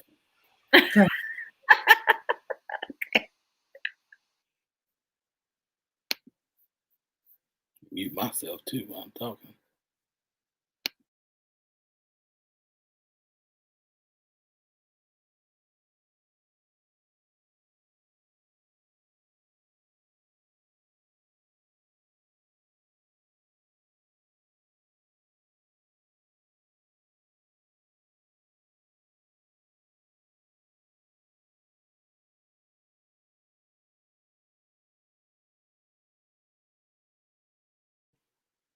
All right, apparently this one don't want to play.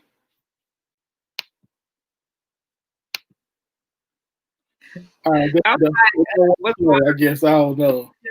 Never mind. I'm sitting there like, Next time. Sometimes people gotta hate. Well, that segment was brought to you by Curvy Kitten Clothing. Right. And Bayer Body. Okay. We had an This segment right here is brought to you by Elegance by Design, where healthy hair and skin is our priority, but a beautiful you is always our specialty. You can get your all-natural hair and skincare products at Elegance by Design with a Z.com. Okay? Yes.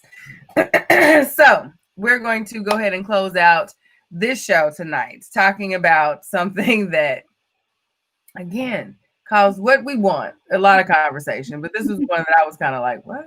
Okay, whatever. But we're gonna talk about when the other sex says they need something, we should be able to just understand that and kind of take care of that. So if a Black man says he needs to feel more love from Black women, love him more. If Black women says she needs to feel better protected by Black men, protect her more. None of this should be an argument. Say okay and do it.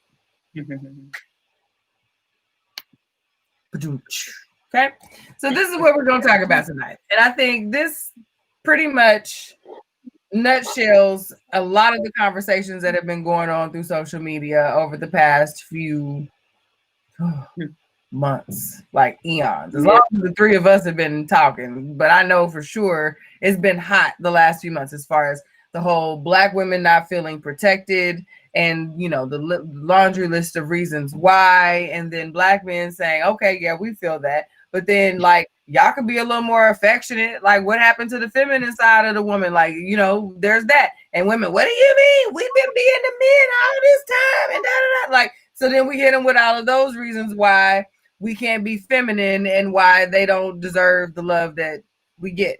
So we're basically arguing with each other as to why the other side is not worthy of what they're saying is missing. And we started talking about this in the scoop, and the conversation got very, very interesting. There were some that are flat out in denial that either of these things even exist. It is a social media ideology that's designed to keep us fighting and arguing, and Black women don't need protecting. They're perfectly fine. And Black men feel all the love in the world. They're the kings of the earth, and there's nothing to see here. But on the other side of that, there are people who say, why are we doing this? Why are black women should feel protected? Like, that's where we have this conversation where Black men are saying we should feel protected. There's not really an issue. And then there are women who are saying, Black men, all we do is love you. What do you mean you're losing? You don't have enough love. So why do we not believe each other? I think is the kind of the root of this conversation tonight. Why is it that we are unable to believe each other when we say we need to be loved differently? Kels, you led that last scenario for a while. I'm gonna go to you first. Let's see what you think about on this. I think the reason it's so hard to see where the other party's coming from is, for some unspoken tension that is just between, Black men and Black women. It has just gotten worse in some spaces. I think those of us that enjoy the conversation and that really want to evolve the culture as a whole, we see this in a different way than those that aren't really that interested or that involved in it. So yeah, it doesn't exist to them. For those of us who know we have PTSD, know we have triggers, know we have things that no other culture will understand, culture will ever understand, because it's some stuff that we were born with it that we don't even understand. Yeah. Those of us that are in that space, we get it. And we try our best to say, you know what, I'm gonna take my pride away, take my selfishness away, and say, look, whatever you're going through, whether I can understand it or not, make me understand, so I can help take some of that pain out of here. He changed me for some way to help the cause. So that's, to me, that's why these posts are so split. Some people just aren't that interested in being better as a culture. Being better as a person, period. So definitely not as a culture. So that's kind of my take on this. I think it needs to be said. I think in some ways we've tried to say that, but like, you know, we're so busy being combative that you just have to stop and say, look, this is for the greater good. And everybody's just not doing that. They don't care enough to. Yeah, that's a good point. A very good point. Wayne, what do you have on that? Yeah, I was gonna say, I think this is a difficult one, because I think when we hear this, just like with the other one, we go to the extreme, and the extreme of this is people say those things in situations that they're trying to be manipulative. And so our response is to try to, first of all, we want to defend ourselves as if there is no room for us to be wrong or to grow. But then we're also defending the extreme, the manipulation that Black men and Black women can use these statements to as a form of. So I think on top of another part of what Kels was saying, because I would add on to say this in addition to what Kels was saying, that we see that and we think, but I don't do this. Mm-hmm. Yeah. Mm-hmm. And when I tried to do, or when she said this, I was doing it, and she just was mad because I didn't buy her some shoes that she wanted, or he didn't get some when he wanted all the time, so he wanted to be loved when really it was just, so I think we see the manipulation, we have a problem, we get defensive, and now all of a sudden instead of just embracing this and having the discussion to say, what am I doing that doesn't make you feel protected? How can I make you feel more protected?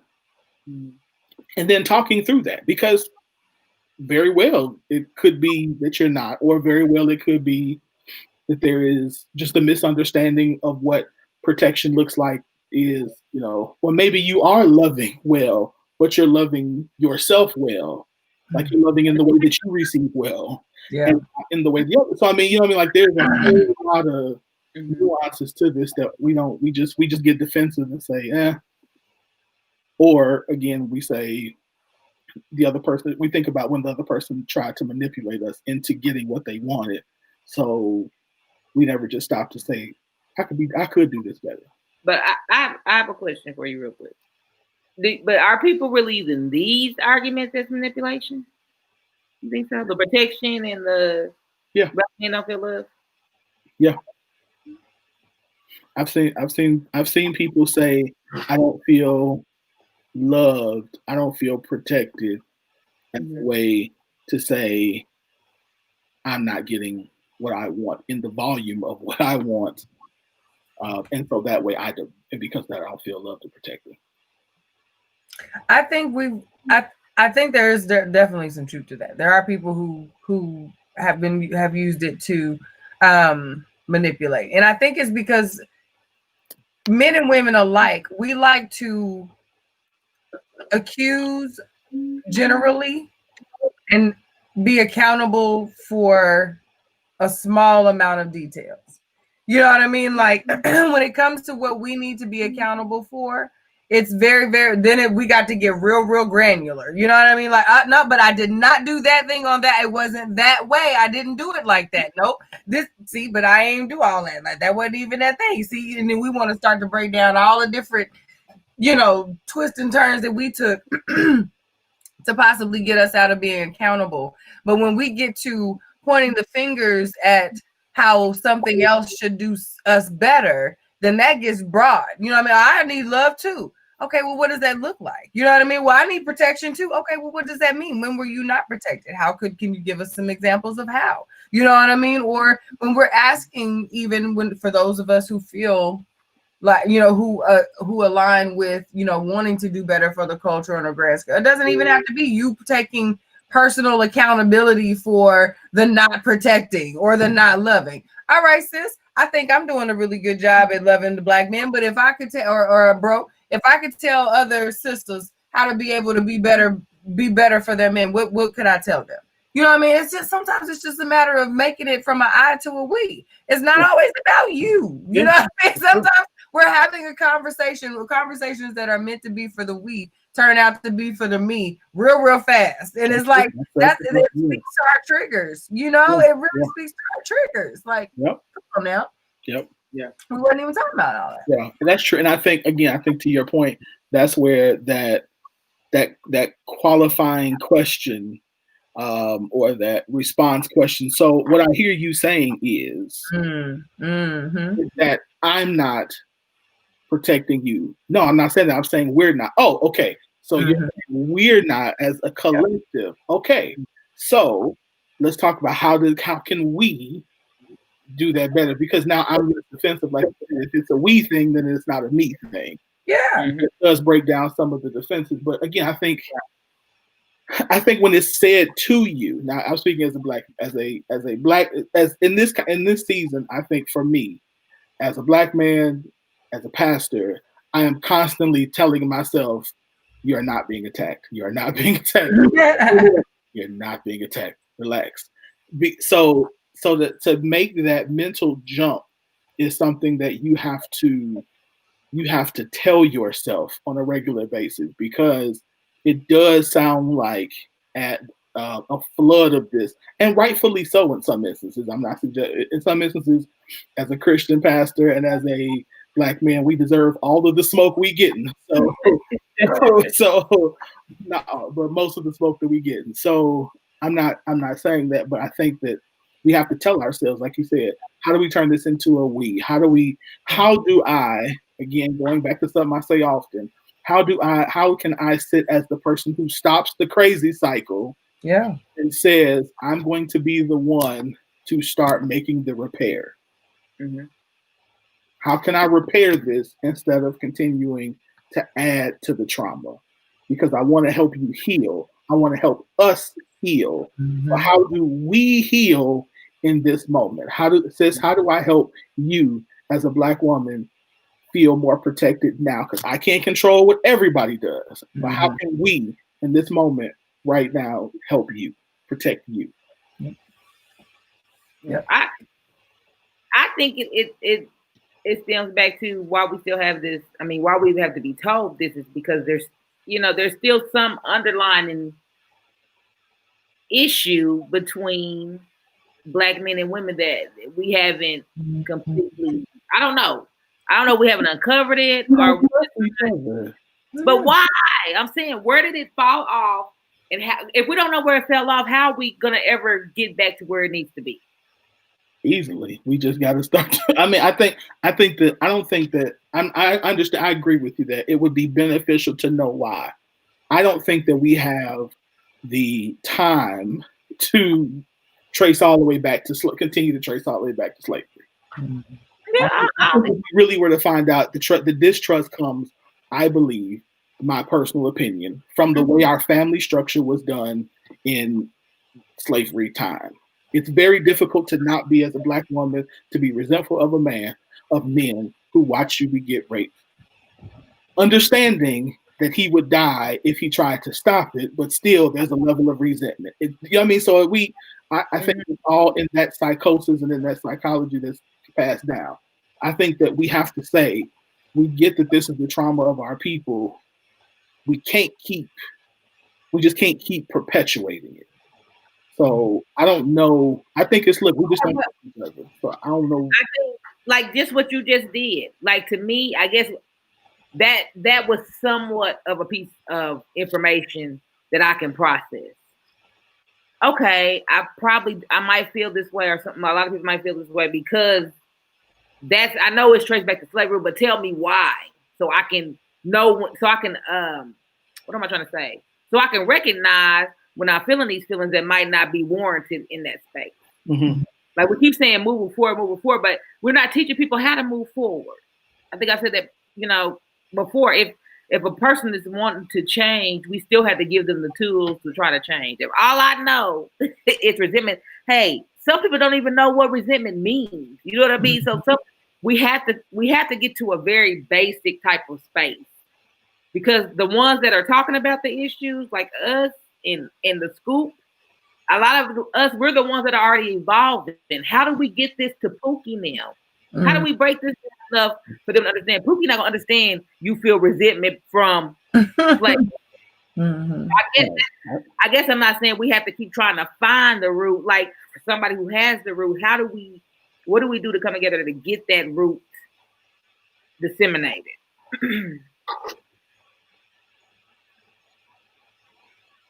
I think we have to stop removing the competition within our communities.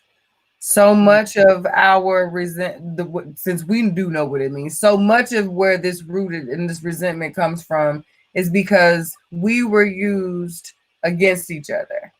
When we, back in slavery, when we needed to be together to survive, we had no choice. You know what I mean? That the love and companionship and the community that we had was out of survival. When we somewhat moved from a different space, from slavery to freedom, and then I'm talking about even to be more modern, because we talk like if we move into 90s, that's the most that is the closest that we have to what broke down our generation, was when we the 80s and the drug epidemic and all of what that did to our communities and how it shook us again. When all of that, when we started to come back from that, I think opportunity, the fact that when we got the opportunity to come back, we chose other, is what has so much of this hurt and pain coming back. Like we expected for our men to go through what they went through and come home and want to come back and be loved on and taken care of, and we all come back and do that thing together. That's not necessarily what happened. We did not know how deep the drug was really going to be. We didn't know how deep the streets were really going to be, how deep that got into the psyche of this new man, this new free black man. You know what I mean? So like without knowing, that is what allowed a lot of this to grow. So now that we're learning more, again, we're leveling up. Our communities are evolving yet again. So we got to see where that started. That was a part of the game, just as much as a crack rock, just as much of a set, a game, a bandana, all of that. The dividing of what kept us thriving, which was when we didn't have nothing. We rolled out with our babies wrapped to us with sheets, and just us is gonna get free. You know what I mean? With nothing else but what we could strap to our back. So it ain't like we needed a whole bunch of stuff. We ain't never needed a bunch of stuff. You know what I mean? It was always our mind, our strength, our will. You know, when you break the will of a people, and a woman, when you break her desire to love, her want to love, and give her the option to love something else, when you give the man an option to succeed right out, you know what I mean? Like to get the unobtainable despite the thing. Please. So like I said, I think critical thinking is what's going to bring our community back together. We got to get past the bright and shiny. We got to think deeper than what are they keeping us from? Why are they working so hard to keep us from? Yes. And teaching it at a young level. Yeah. But again, it's still gonna take a lot of people to step up and fill that space. Yeah. You know, you have to, it has to get taught. It has to get taught to someone. This way of thinking has to get, it has to be passed down just like everything else is. And I don't know if it's just too new still, and we're just really in it. I mean, we think we've been hearing about kind of the new way of thinking for the last 10 years, even some stuff that's like the triggering in the mental space as early as 5. They'll say just us. Yeah, so think about those who are not in these spaces, how far they are behind, but how do you get them there? And I think that's when it comes to the piece about influencers. Yeah, we can influence probably a couple 100,000 people. But LeBron, Oprah, Tyler, I mean, y'all been doing what y'all been doing, but it may be time to step up some more or recruit some of your friends to take on this fight. Like to me, it has You can pass the some torch. girls have to step up. Yeah. Mhm. Yeah, I think you made a good point too, in terms of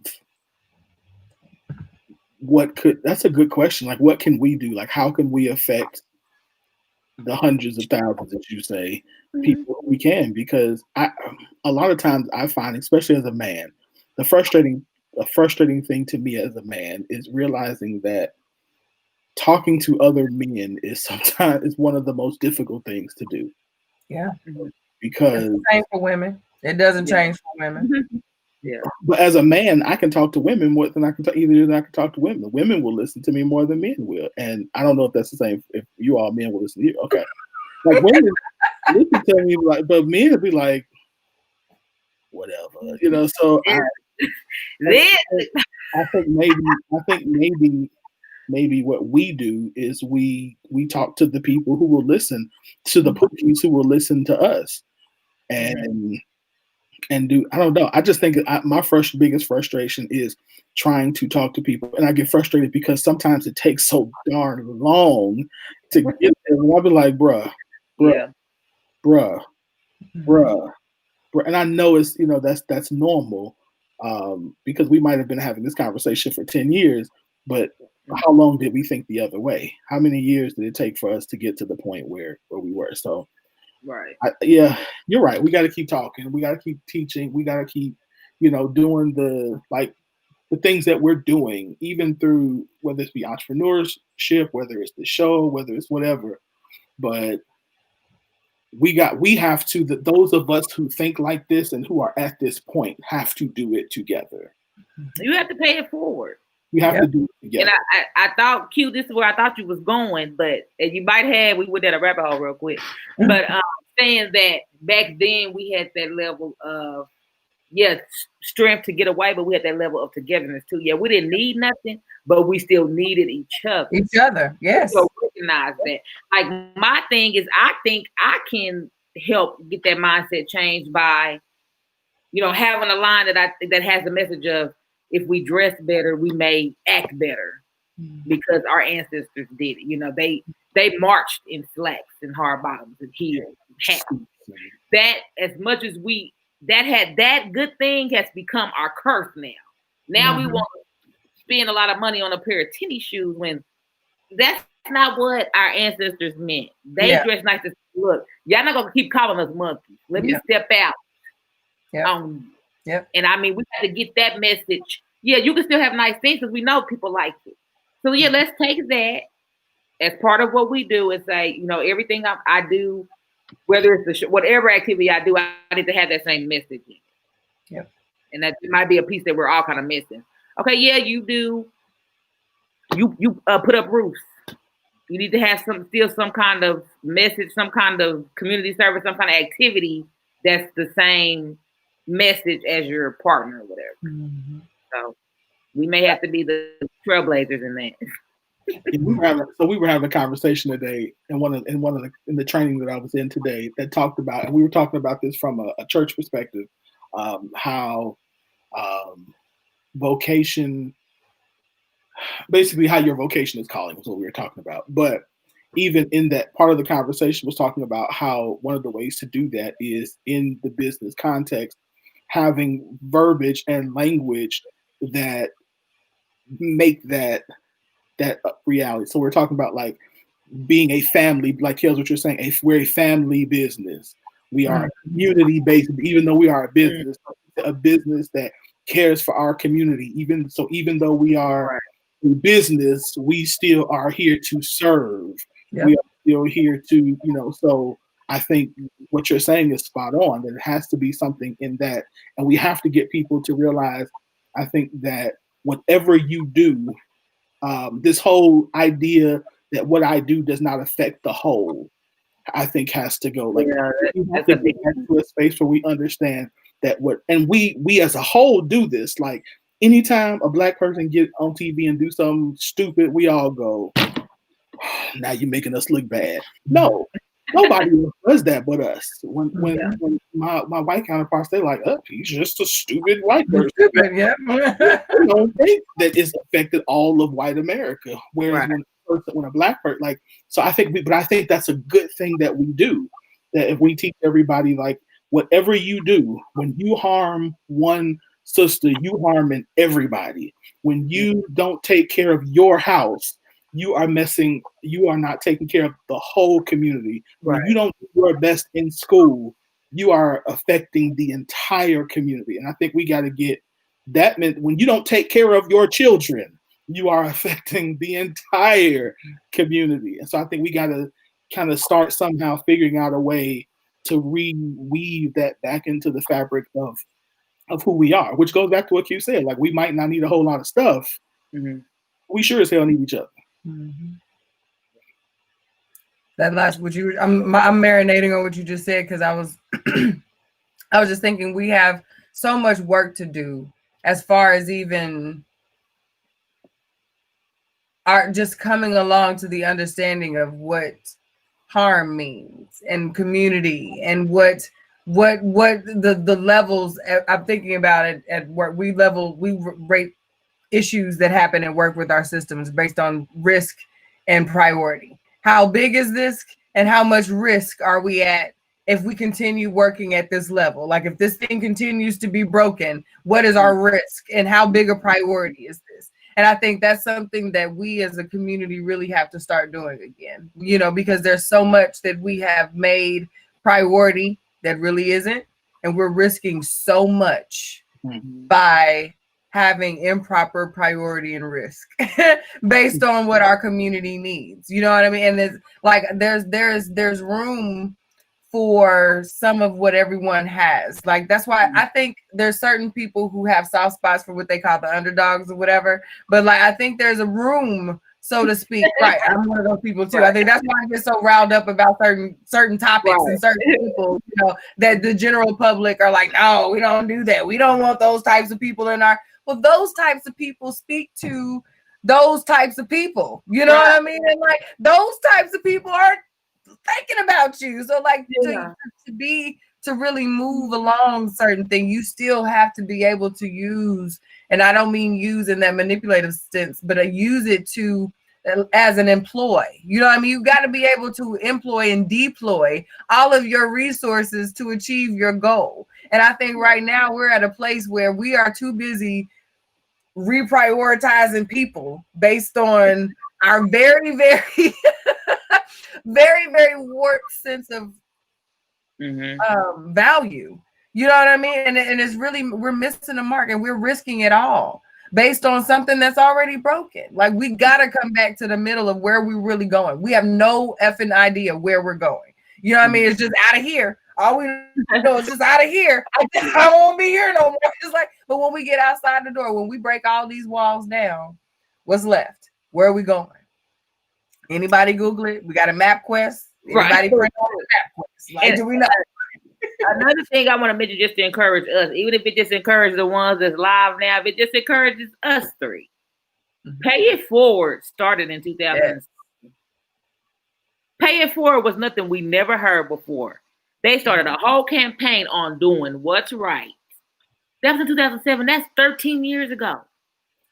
And we say pay it forward. It's a common practice. It's a reminder of doing the right thing. We have to find that. We thought we found it with Black Lives Matter, but that has its own call. So we can't translate Black Lives Matter over to love your, woman or treat your woman nicer. You know what I mean? We can't translate that. I think it's going to take us, having a strategy like Pay It Forward, have some kind of reminder that everybody that's in that partnership, like you said, everybody that thinks like this, every time you do something, every time you do a project, like what I started doing now, because I started doing it at my full-time position. When I would hire people to do a training, I tell them, look, I know you're training on this, but I'm trying to get this message of be a networker, sell yourself, be on time, be, engaged with the people. I tell every presenter that I want them to have something like that in their presentation. They never think about doing that same thing for myself. Yeah. So now, if I partner with anybody or whatever I do, I tell them my story and what I want my platform to be. And I think if we just find something that's tangible that we all can do in whatever business industry, whatever you're in, even if we just say entrepreneurs step up, and this is what we're going to do with our business, we're going to have this message on everything we do. I think that would be a start of getting the right message out. The doors of the church are open. I love it. We can do it. I step off my soapbox now. Y'all done both gave a word tonight. Yeah, we tag team that thing. Hmm. So when we hit y'all up about something, just know the business boo is gonna be like, look, we got this. Erica Lynn is I'm on. jealous. I'm jealous. I just want y'all to know I'm jealous. I'm absolutely jealous. That y'all have a female business boo thing, and I got. And we make it happen. Hey, I know y'all. we do. have- Y'all look, I just feel like, oh, y'all doing something together again? Y'all better slide us some DM, get you a group chat popping. That's essentially how it happened. That's it. That Atlanta trip, we refused to leave the chat, and this is where we're joking about it, but just teaching people how we did a business booth. It's four of us that we have each other's backs. Teaching that on a large scale. I'm so mad at y'all. No, I ain't mad, but I'm jealous. Yeah, I'm hating right now. If we have that and we know it has helped us grow, then that may be. Y'all going on trips. Yeah. But it was so needed. We filled the void. That's what it was. We filled the void of what we needed as women entrepreneurs in this city. Everybody does something different. Everybody has a different purpose, but we all sponsoring stuff. Yeah, each other and each other. No, that's what I'm saying. Each other. I'm like, oh, y'all doing? Oh, that mean Carrie Kitten, man. I'm doing that. I'm hating. I'm jealous.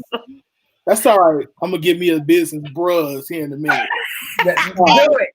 Business bros. Nah. Yeah, hey, if y'all don't know the power of having that circle, like for me, I had a lot of entrepreneur thoughts and associates, but to have a sisterhood that I know I can go in there and just talk straight business. Like we be having to remind each other, like, oh, by the way, good morning. We in there like, hey, look at this flyer. What does it look like? Oh, by the way, good morning. That's why I do y'all. I'll be like, hey, check this out real quick. All right. Mm-hmm. I mean, because we had that too, but I think, and that may be the campaign we need to start. That may get people together. I'm just saying. We may need to teach them. We're going to bring back group chats because that's literally, that's literally what it is. Yeah.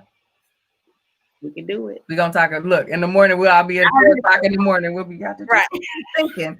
I was thinking about that. It's coming. How about hashtag this, hashtag that, hashtag that, and we put these people behind it. And if y'all have ideas, hey, I know some people, y'all shy. People send me questions and stuff to ask on Tell the Truth Tuesday. My Tell the Truth Tuesday been popping because people send me questions to ask. Like, y'all, hey, if you got an idea, y'all better ask somebody. You ask several people around Oklahoma City. You tell Kels an idea, come here. I want to wear out the hot air balloon. I think I know somebody. I got a hot air balloon, somebody, yeah. Y'all got an idea, we'll make it happen. It's fine. We gotta wrap this up. Oh, it is. Right. Y'all have a good week. I know you get ready to ask us what I thought, so I'm gonna go ahead. Thank y'all for rocking with us and hanging out for this last segment. I want you all to have a very good week. If you have not purchased, I believe there are still some general admission tickets to the Back to My Roots Back to Our Roots Fall Fashion Show that is on this Sunday.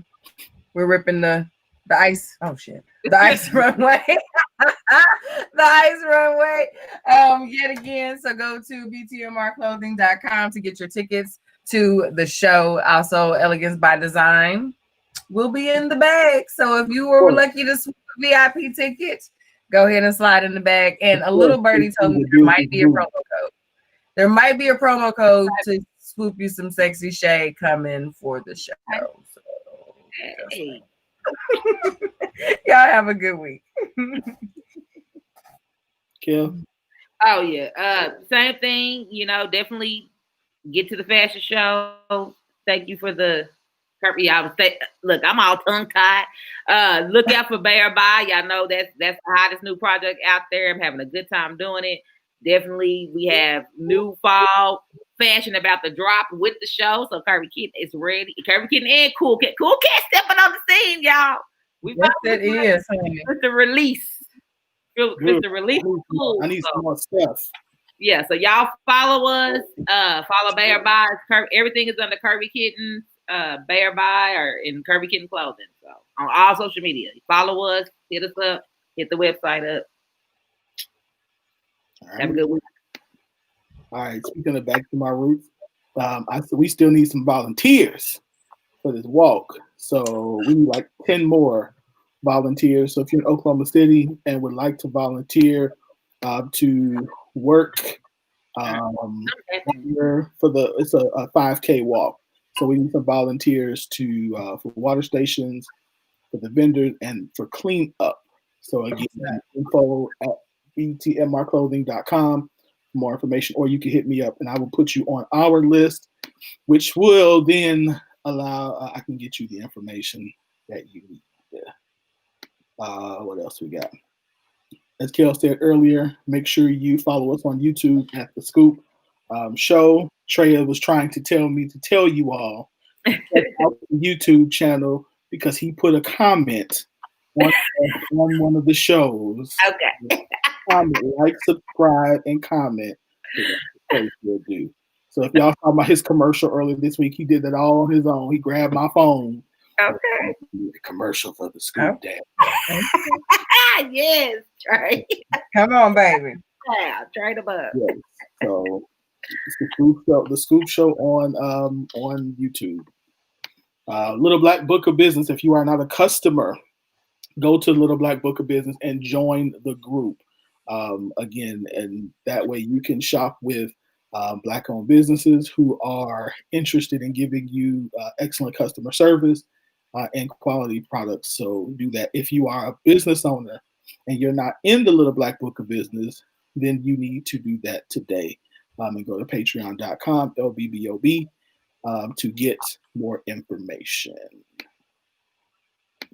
Let's see. If you have not signed up for the 2020 Singles and Relationship Conference, so this is for singles, married, widow, don't know what you want to be.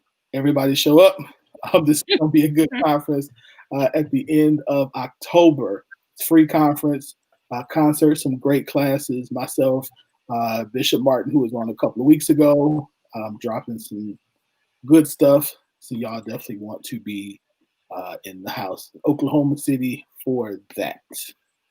What else I got? What am I missing? Oh, I know what I'm missing, but I don't have the flyer for it. I don't have the flyer for it, so that's okay. I have the flyer for this Friday, this Thursday. This Thursday, me and my brothers are doing another live. So Men Talk. It'll be on my page. It's the brothers, 7:00 Thursday. We're doing that, and then Friday, I am on. It's on Zoom too, I believe. Yeah, I'm on Zoom. It's called Mental Health Matters. Excuse me, Monumental Matters with Dr. Mike. He's a pastor out of Baton Rouge. So we're going to be talking about stress, social anxiety, and leadership. So you can catch on Facebook Live at New Covenant Christian or Christian Center on Facebook or on YouTube. So I'll post this flyer on my page as well. So I got a busy week. Yeah, we see. Does the Men Talk still have the men group, or did they disband? Oh, no, they got rid of that group. When they put I said when they made that group, I was like, why make a group? And they were like, we got to do this. I was like, do y'all know what you got to do when you have a group? And when I told them, they was like, oh, no, we delete now. Delete. Abort mission. Right. Y'all don't know. And then did y'all see the comments and somebody told me, I said, why you got a men's group with women, with all these women in it? And I was like, yeah, y'all was just adding. They was coming for him. I was like, and you see, I didn't say a word. I was like, Me neither. Wait for it. Oh, hilarious. That's what I sound like. Mm-mm. I said, I ain't got time. I said, I got the scoop. I'm good. I got plenty to do with the scoop. No more group. So, yeah. So, no. So there is no group. That's why I said it's going to be on all of our Facebook pages. But Okay. no group. So, yeah, it's going to be good. Questions are good. We got like 25 questions that we got from ladies. Mhm. Yeah. There's no way in the world we're getting through 24 questions in 2 hours. Not happening. No. So yeah, it'll be good. And then Sunday I gotta preach in Michigan. Yeah, so The life of the pastor. Pastor Panda. I went to school for it. That's why I went to school for it. Mm-hmm. So Hey, that's hot. That's what's up. That's what's up. yep. All right, y'all. So any other comments? Like all master? No, I'm kidding. Any other thoughts? No, Y'all done preached the sermon. Right. Everybody, we're standing all across the congregation. Yeah. Pastor Q and Pastor Kells have blessed us with a good word tonight. Yeah. We do. We're good. We do. All right, y'all have a good night. Here we go. Come, hold on. I need to get my.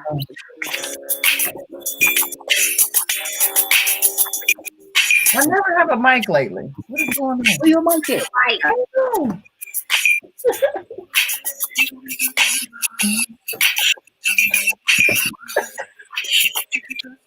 I gotta have mine on the theme.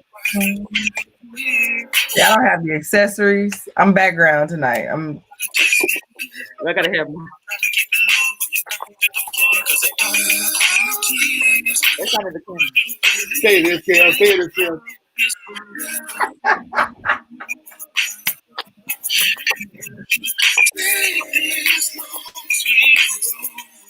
We are the world. That's what you look like.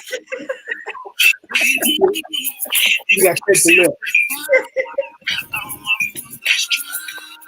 I tried to do the reverb, the lip quiver. Right.